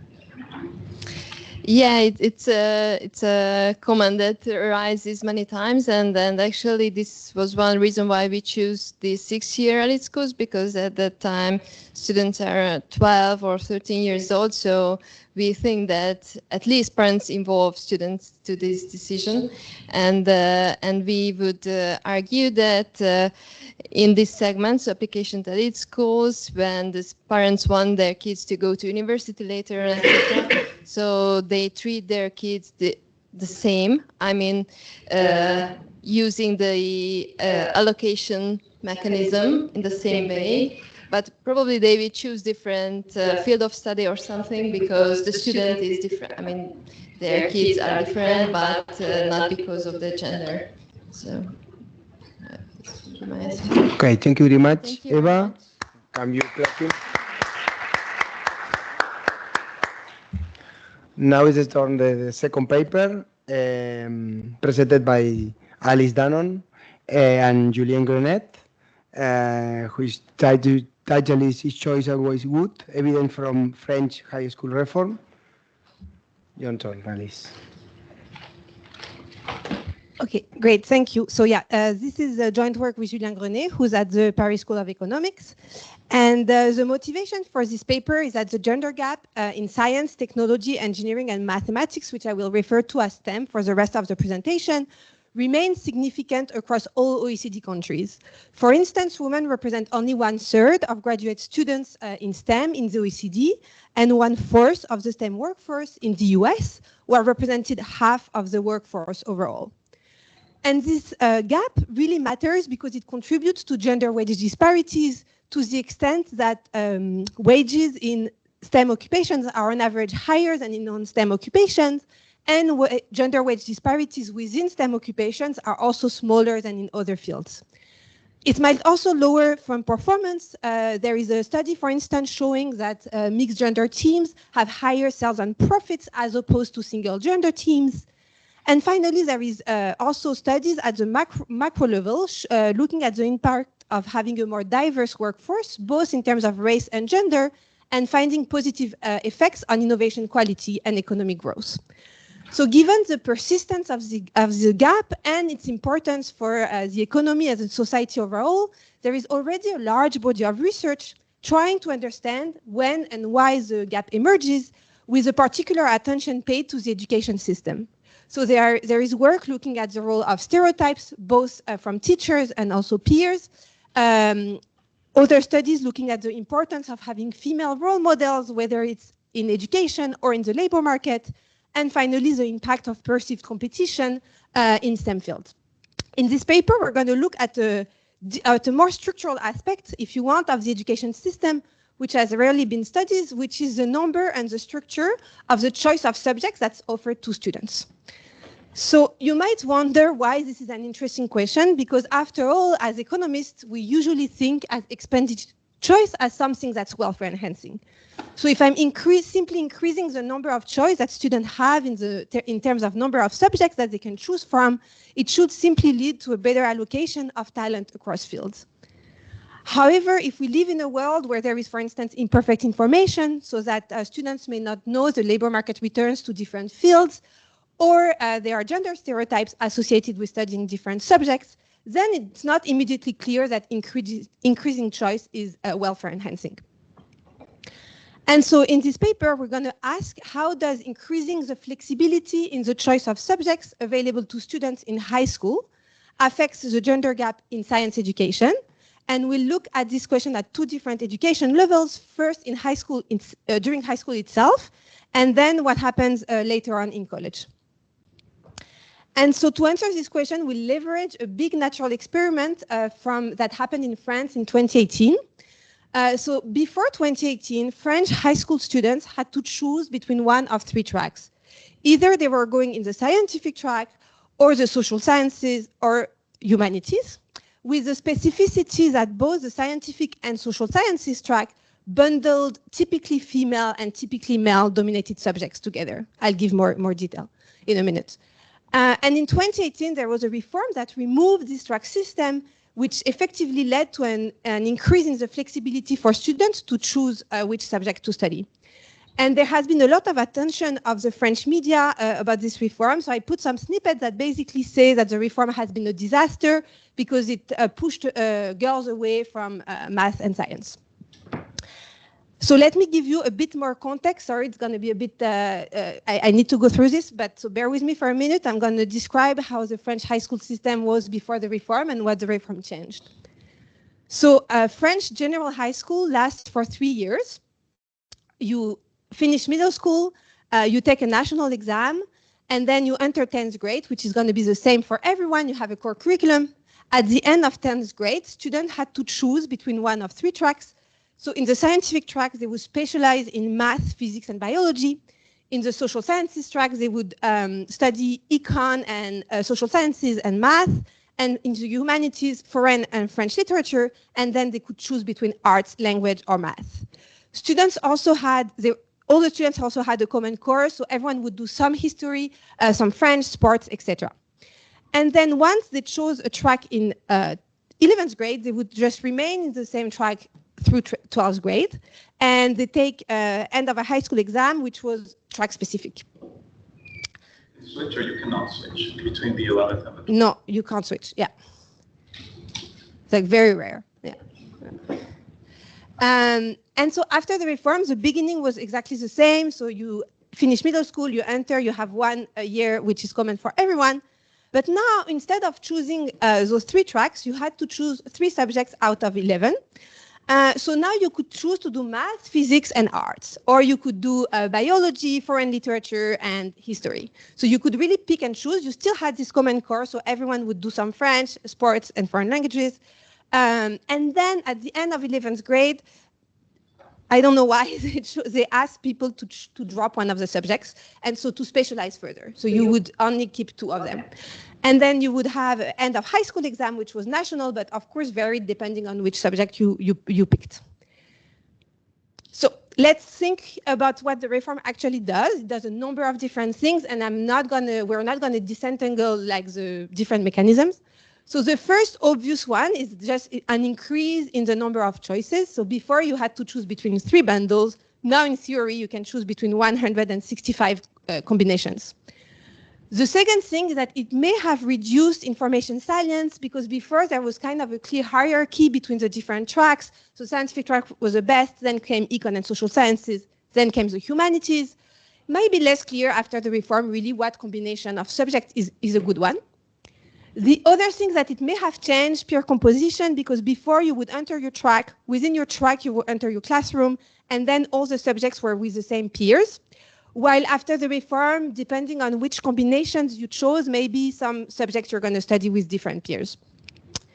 The final thing is that there may have been a potential amplification of gender stereotypes because of the way the system was working before the reform, with this bundling of typically male and female dominated subjects. So before the reform, if I wanted to study math and physics, I also had to do biology. And so the fact that this was removed could have kind of unmuted stereotypes. So in terms of data, I'm going to use microdata for all French students in grades 11 and 12 from 2014 to 2022, close to 7 million observations, and I know which subjects they are studying and the number of hours that they spend on each subject. I also have the end of middle school exam grade so that I'll have a measure of prior ability. And for higher education, for now, I only have 3 cohorts before and 1 after. And so I only know which field of study they take in their first year. But I'm in the process of adding more years, in particular to study persistence in higher education. And then I have student level demographics. So just so that we're on the same page about what I'm going to call male-dominated STEM versus female-dominated STEM, it's pretty classic, but so this is at the high school level. Male-dominated STEM is just math, physics, engineering, and computer science, and female-dominated STEM is only biology at the high school level. And then when I'll talk about the higher education, we'll also have chemistry and medicine, and a bunch of additional social sciences are also available to students, and they appear in blue on this slide. So in terms of the empirical strategy, we're going to use an event study design where I'll regress the outcome of student I in high school S at time t which is usually going to be just a take-up measure, so a dummy for whether the student studies subjects or not. On a male dummy, year fixed effects, the interactions on the male dummy and year fixed effects, and I have student level controls. And I also present a different version of the specification where I'll just pull all the periods before and all the periods after into two distinct time periods. So let me jump into our main results for high school. So on this graph, I'm showing you the share of students, of men and women, who are taking any male-dominated STEM in grade 12, so in the last year of high school. And so it's a dummy equal to 1 if someone is studying math or physics or computer science or engineering. And what we can see on this graph is that basically between 2014 and 2019, there was a very stable share of men and women studying these subjects. And then there is a reform happened, and we see a very large drop in both the share of men and women studying male-dominated STEM, with a larger drop among men, so among women. So the share of men dropped by about 20 percentage points, and the share of women by about 30 percentage points, so that the gender gap increases by 8.1 percentage points, or about 70% of the initial gender gap. This is not controlling for anything. This is the raw analysis. And this change in male-dominated STEM is really coming from mathematics. So students, like when you can see that the pattern is basically identical to the one of male-dominated STEM, students really dropped out of math, so that the gender gap also increased by 7 percentage points, or 61%. Here I'm showing you the difference in different specification of the outcome is studying math. We're going to focus on the first column, which combines grades 11 and grade 12, and here I'm controlling for the student level characteristics, so I'm controlling for socioeconomic status, region of residence, and more importantly, the academic performance, so the prior academic performance of students. And so what we can see is that conditional on performance, the gender gap increases by 8 percentage points as compared to an initial gender gap of 7 percentage points. So it more than doubles. Now, if we look at what's happening in female-dominated STEM, so it's only biology when we talk about high school, there is also a very interesting pattern, which is quite specific to this French education system, which before the reform, there were more male studying biology than female, because there was this bundling of the different subjects. And so more males were going to scientific tracks, and so more males were taking biology. But after the reform, there is really a sharp drop in the share of men studying biology, and so we see a reversal of the gender gap. So to sum up what we see at the high school level, we see a very large drop in the share of students studying male-dominated STEM, with an increase in the gender gap that's mostly driven by mathematics, and a reversal of the gender gap in female-dominated STEM. Of course, you might wonder, well, they're dropping everything. What are they doing instead? So I'm not showing it for the sake of time, but this drop in STEM take-up is compensated by an increase in the time spent in social sciences and humanities, and in particular, history really jumps up. So it looks like the reforms may have annulled gender stereotypes in high school. And now the question is going to be, well, is this really a disaster, as you know the French media pointed out? So what's happening at the higher education level? And if we think through what might happen, we could see 3 different scenarios. So the first case, which is probably what we think about when we see this graph, is a simple mirroring of what's happening at the high school level. So a very large decline in the share of students entering male-dominated STEM, with a larger decline among women. This would be a world, for instance, where experience shaped your preferences. So you were kind of forced into taking math in high school, discover you like it, and you go into male-dominated STEM afterwards. Or maybe you don't have perfect information on what subjects you need to take, so you didn't know that you needed to do math to study physics in higher education, and now you didn't take math, you can't take it. There is a second case where we could see a stable enrollment in male-dominated STEM field and simply a decline in what I'm going to call preparedness, which is the fact of having done math in high school. And this could be a world, for instance, where, okay, you didn't know you needed to do math to study physics, but given that we have a large university system that's non-selective, you're going to go into physics anyways. Finally, we could also simply see not much changes at the higher education level. This would be a case where you have early specialization. So basically, preferences would be well formed by the end of middle school, and you specialize early. So here I'm just showing you how the enrollment in the big 4 big categories, so humanities, social sciences, male STEM, and female STEM, evolved after the reform. And we don't see much changes, and especially really if you look at the male STEM column and the second line, the post-reform time student is male, there is really no gender gap appearing there. So it doesn't seem that the first case is happening. What may have happened, however, is an increase in specialization coupled with a potential decrease in preparedness. So on this graph, I'm showing you the share of one college major who studied mathematics during high school. And on the x-axis, it's before the reform, and on the y-axis, it's after the reform. So if we were on the 45-degree line, we would see no change. Obviously, given the large drop in math in high school, we see that everything is under the 45-degree lines.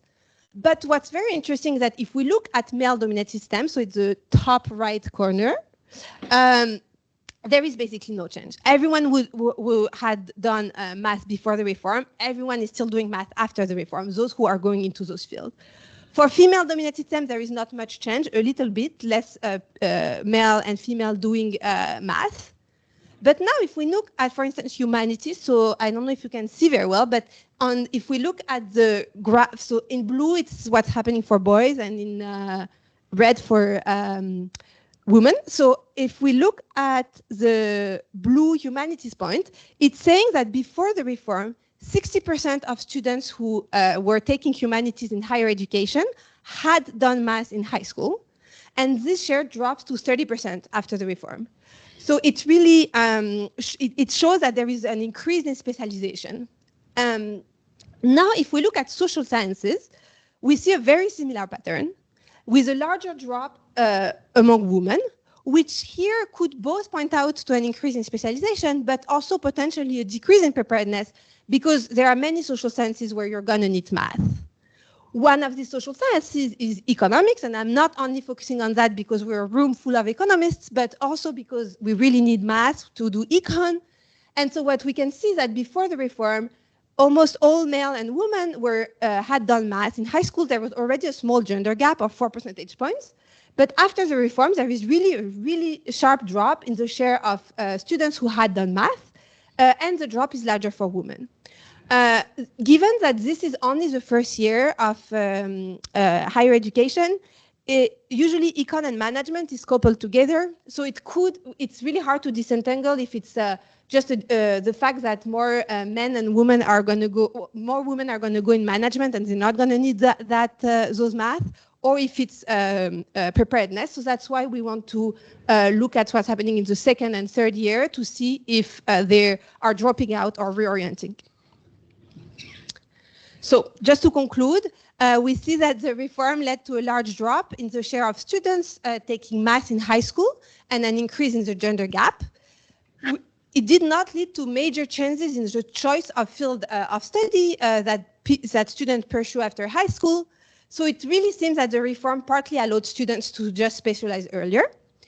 But the reform may also have led to a decrease in preparedness in STEM adjacent fields such as econ. And so we'll look at the next cohorts to see what's happening further in the education system. Thank you. Thank you, Alice, for your presentation. Now is the turn to Maria for your discussion, please.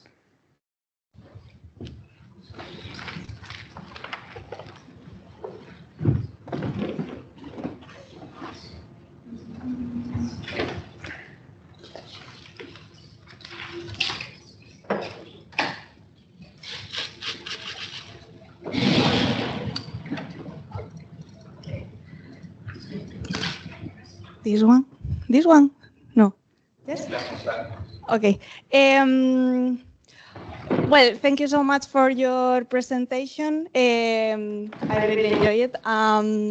So as you did, I won't summarize the paper because you did a really nice presentation and very clear. So I think it's good for everyone if I don't summarize it again. The only thing I want to mention as a very nice thing is that you have a very rich administrative data. So I really enjoy to read the paper. So in terms of comments or suggestions or whatever you want to call it. So my question here is whether it is truly causal or not. So I am not saying that I don't believe in the results, but I think you don't have a control group because this law was nationwide, no? So you don't have a control group. So in terms of saying causality, I will be a little bit more careful. But I was thinking, okay, so this law, so my question is, all the schools have the same amount of real choice, all the students have the same amount of real choice, meaning that, for example, I'm imagining that in a rural area, this high school maybe is not offering all the possibilities, all the 11 subjects to their students. And this is my guess, I don't know. And maybe in cities or more big parts of France, these high schools offer all the entire possibilities. So maybe here, instead of an heterogeneity, maybe you could use this in order to try to have a control group and to check whether you can use this as a treatment intensity or something. Well, that's my comment. And also I was thinking now on using, I don't know if you are using the grade of the exam at the end of the exam that they take in the 10th grade. You have this data, no? In the yes. I do have the data. So I think you could do one heterogeneity there, like, or just checking whether the effect on students that have more or less similar grades in that exam, just as an idea. I don't know. That's it. That's my comment. Thank you very much. Maria, any question from you? Yes, please. I have one. Sorry. Here now. Please. I have a question because we know that the French education system is very competitive and that there's high stratification between the schools. So would it be possible to look whether the outcomes of the reform were different in more competitive schools than in the less competitive schools in terms of the effect of the reform in terms of different genders choosing different subjects and then different fields of studies? Yeah, so I mean, there are two different, I guess I've started, it's not in the paper or in the presentation yet, but I've started to look at the impact on elite education afterwards in higher education. There we don't see much changes now, but I haven't exploited the different types of high school. And yeah, I could definitely do that. Trying to find some different heterogeneity in terms of high school. So very interesting results.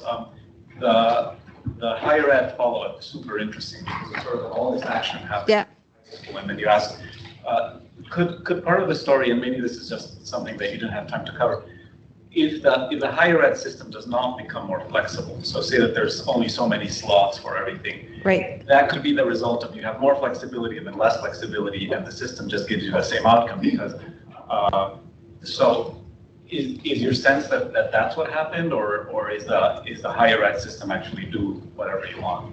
I think it's a combination of both. I definitely think that when the government implemented this policy change, they didn't really think about what would happen at the higher education level, and so it's true that nothing changed, I think, in higher education the first year. So there was probably part of it, which is a lack of flexibility, but at the same time, I would say that the French higher education system is pretty flexible. You can really choose which, if you go to like public university, you can really choose which fields we're enrolled in. There are not that much, if you look at like selective tracks is a bit different, but I think if you look at public university, so I haven't shown that, but I need to really do a heterogeneity by whether it's like selective or not. So that would help understand if maybe there is a change in like the non-flexible, in the flexible part and not in the non-flexible one. Yeah. Okay. Thank you very much, Alice. Thank for your you. presentation. Now is the turn of Maria Cabrera, please. In this case, she will present the paper named Public Early Child Care Provision and Long-Term Academic Outcomes. Yes, don't worry. Okay, thank you very much. Your turn. Okay, well, thank you. My name is Maria Cabrera, and today I'm going to present work with my advisor, Mariana. I'm coming from the University of Alicante, and now the paper is called From Nursery to Classroom, the Lasting Impact of Public Early Childcare. So the main motivation for this project is that, well, as probably all of you already know, during the last decades, policymakers around the world started to implement policies that subsidize childcare for children less than 3 years old as a way to facilitate mothers to work, basically. So, however, it is not obvious whether being enrolled in formal care, especially at this early stage in life, is also beneficial to children. There are some evidence showing that it can have positive effects, especially on children from more disadvantaged backgrounds. However, there are other authors arguing that these potential positive effects will depend mainly on the characteristics of this alternative care arrangement, and also we have to take into account that at this early stage in life, children are very dependent and maybe could be more benefit from a more one-to-one interaction rather than being enrolled in formal care. So from the policy-making perspective, it is not obvious whether this type of policies or whether being enrolled in formal care at this early stage in life is beneficial for children, and especially the question is if it is in the long run.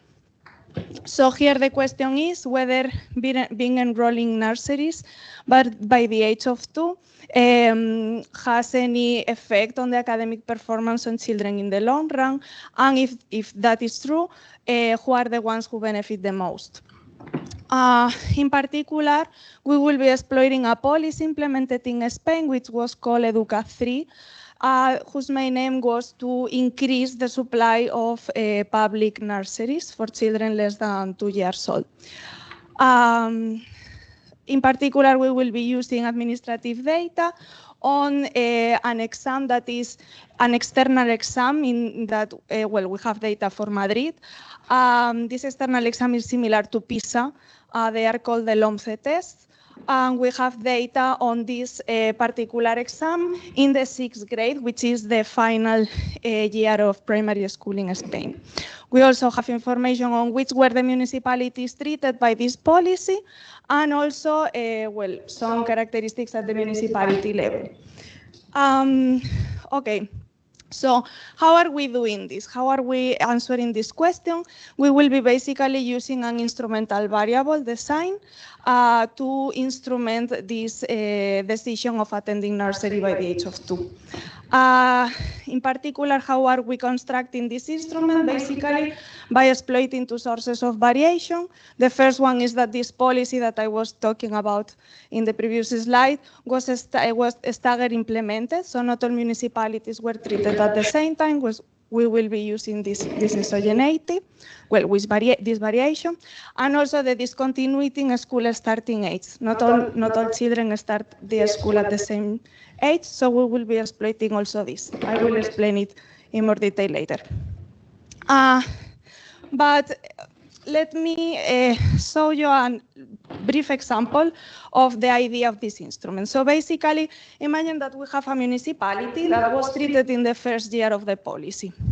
And in that municipality, there are two types of children, those who can attend this nursery because they have 2 years old, and those who cannot attend because they have already 3 years old. So if we compare these two, we will be capturing not only the treatment effect, but also what we are calling the cohort effect, that are all these differences between cohorts of children. So therefore, what we will be doing is to clean this cohort effect by using their counterparts from the not treated municipalities. So this is the idea of our instrument.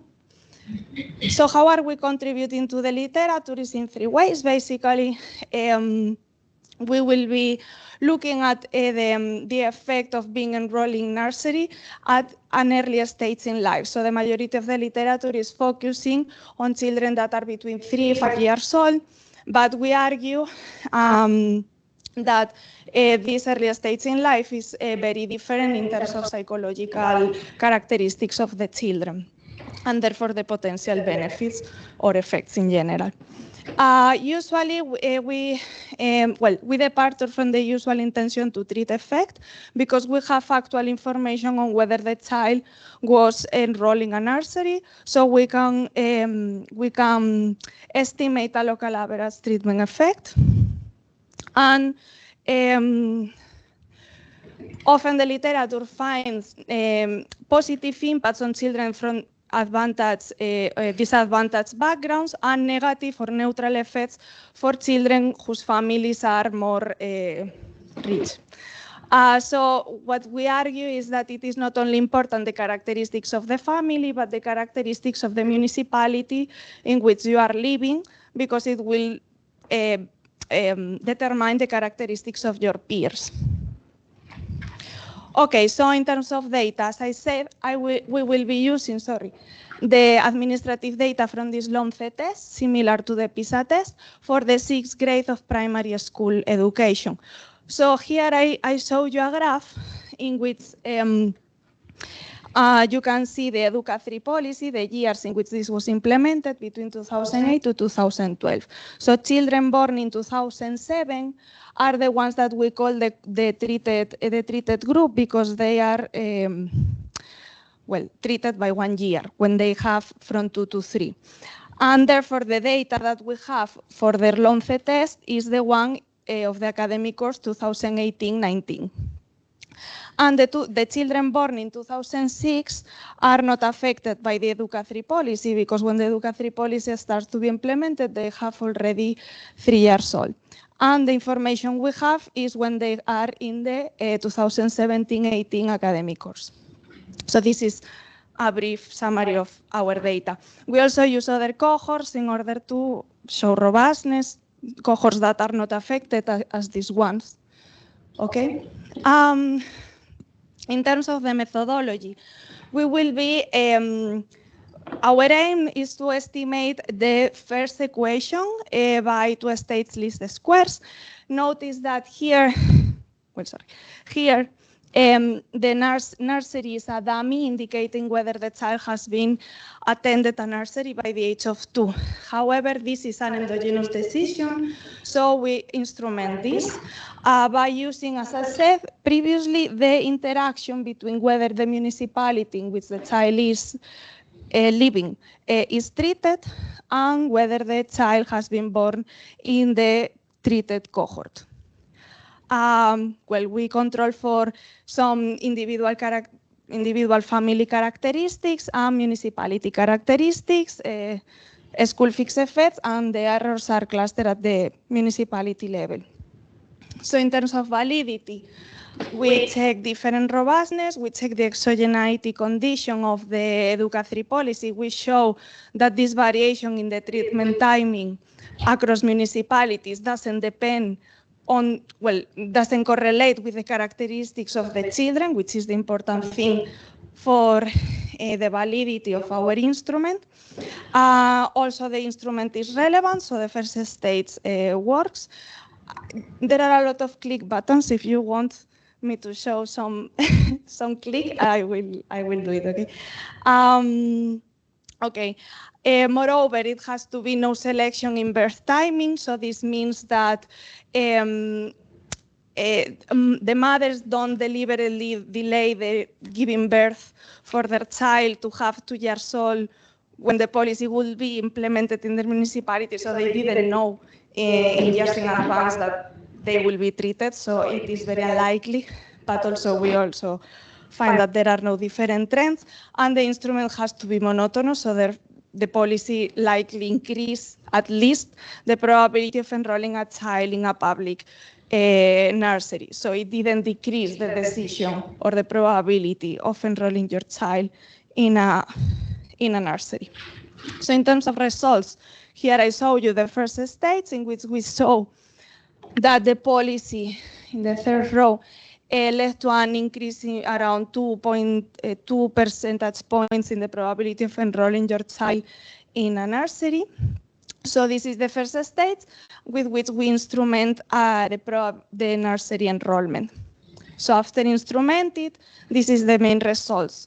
So here what we find in the first 4 columns is that in the being enrolled in a nursery, by an increase in 1 percentage point in your probability of being enrolled in a nursery, increases your future math outcome in 0.05 standard deviations, which doesn't seem a lot, but is more or less similar to the literature, so it's not that small. Okay.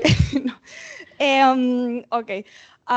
We also find an increase in the probability of scoring high in maths by 1.6 percentage points, and also this increase in the probability of being enrolled in nursery is associated with a smaller probability of repeating a course during primary education.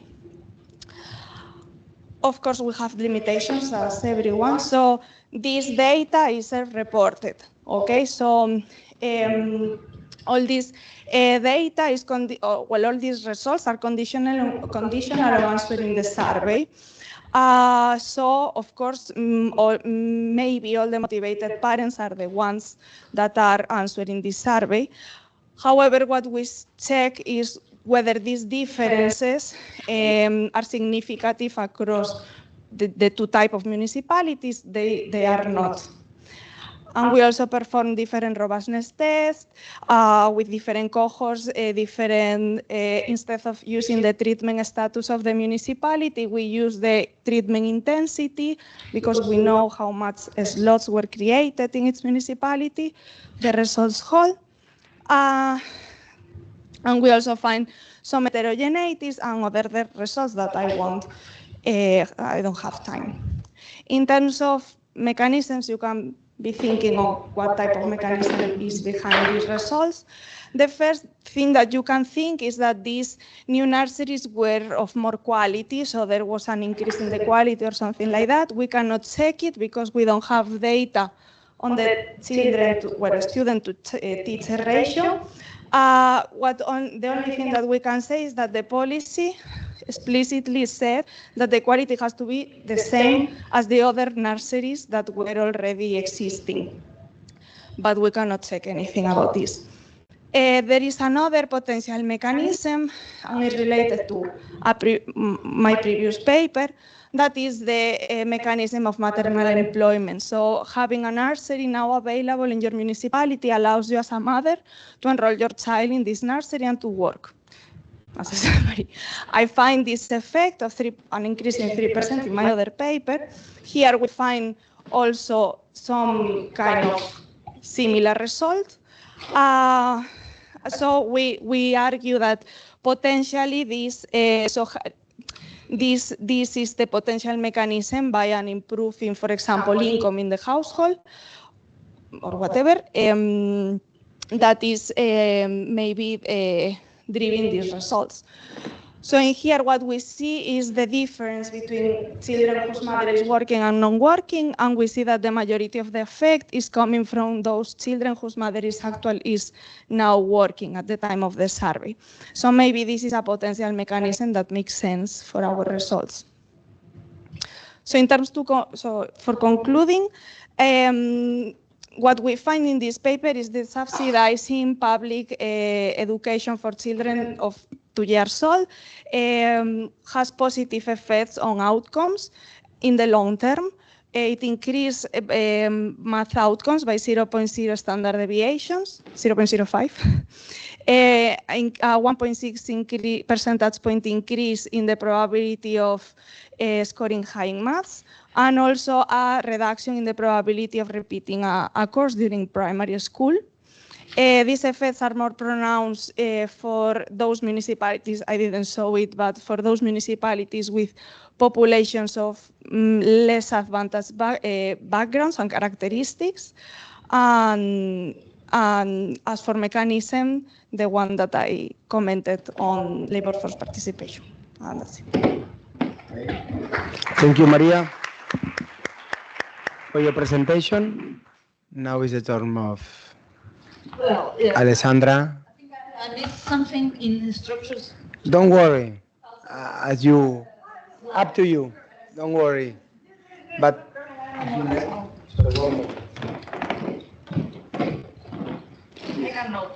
it's okay. Can I stay here? Well, your paper is very complete. This research, I think, is ready to publication. Okay, yeah, it's ready to publication. But I noticed something to maybe you check out.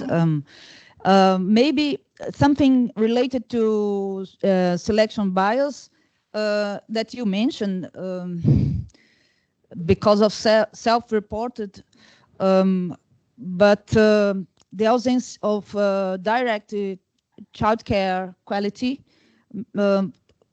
maybe increase some measures of quality, like a curricula or things like that, could change something. The modest effects. We are talking about public policy, so the cost it's important. So if you could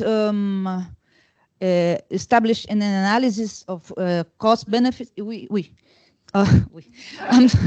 I'm sorry, I'm studying French, so my mind some mixture French with English. I'm Brazilian, so I speak Portuguese, in fact. So the cost-benefit analysis and long-term follow-ups maybe could be important, and unobserved confounders like the economic crisis could stay in the middle of some so complete something in the middle of the model.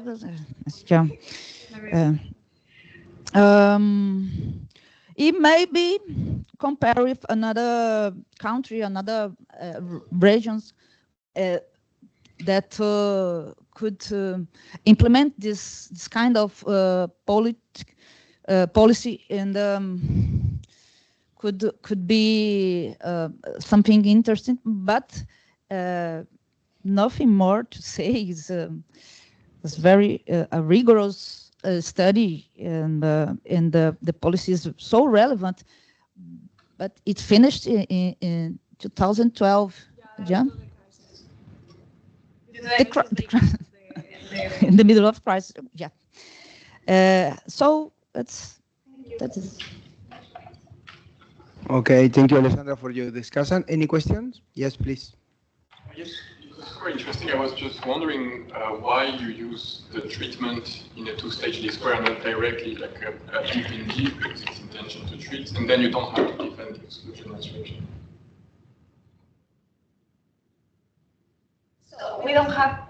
we don't do the definitive in order to, so what we want is to use the information that they went to the university. But maybe you could just try your. What we can do is to show the intention to treat and compare it with the with this, which is not the with that is the local ambulance. Yeah. So, more questions? Yes, please. You observe mother's level of education in the video? Yeah, what we see is the level of education, the average level of education of the household. The result is not. If the counterfactual situation to nursery is spending more time with mothers, for instance, then in that case, the effect could be different depending on the level of education of the mother. Yeah. Now I'm thinking that maybe I have, not on the mother, but I have other questions, but I don't know how homogeneous they are across waves on the time spent with the kids. The thing is that I don't know who is answering. I don't know, I have to check. The thing is that I don't know who is answering, if the father, the mother, or the mother. The responsible for the kid. Yeah. Okay, thank you, Maria.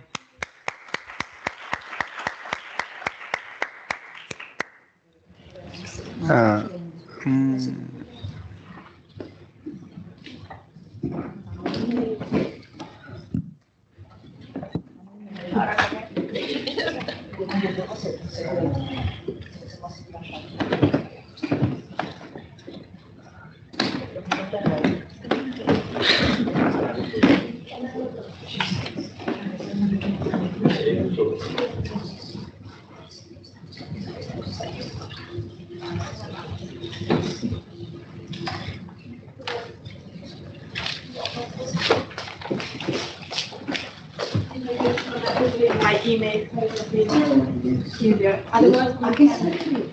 Yes, please.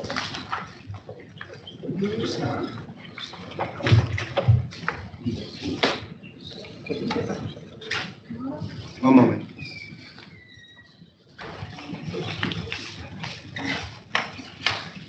Mara, Dr. Angela.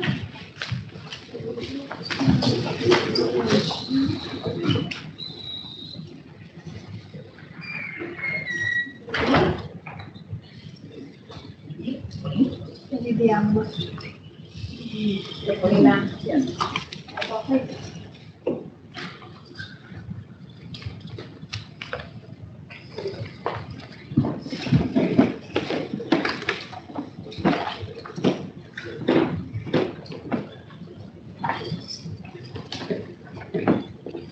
Well, my pen drive.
All right, let's go.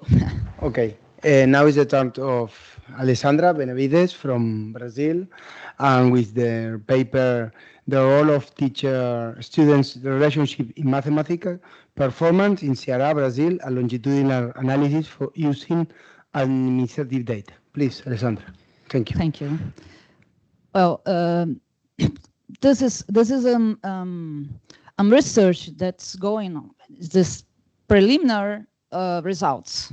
So this is the people with me, Mauro, Z, Silania, Luis, Gisela, Isabella. Some research contest. The key issue, gender gap in math, math reform, led to underrepresentation in STEM careers. And why it is important, the representation, just representation per se, or women can make more money in this kind of career, and maybe diminish the gap, the salary gap between women and men. That's a very important thing in economics. So global data in PISA show us that girls perform 9 points under the men, the boys. So there is an impact in the STEM careers of 33% in the wages. So women make money, but not enough the men, 33%. In the many countries, here in Brazil, 8 points, the OECD, 9 points, Italy, 21 points. That's crazy, huh?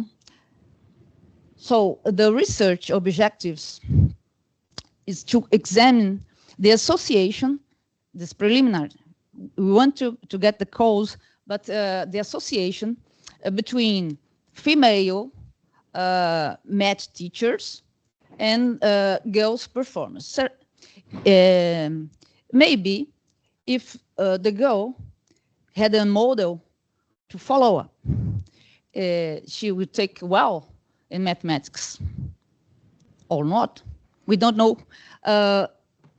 We have longitudinal data from Ceará, my state in Brazil, and we'll check the policy implications in reducing this gap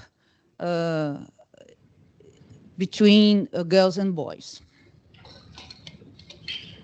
The theoretical framework says as the social learning theory that if you have someone to observe, to follow, the model to follow up, you can do well your job, you can do well to study mathematics or any other kind of area.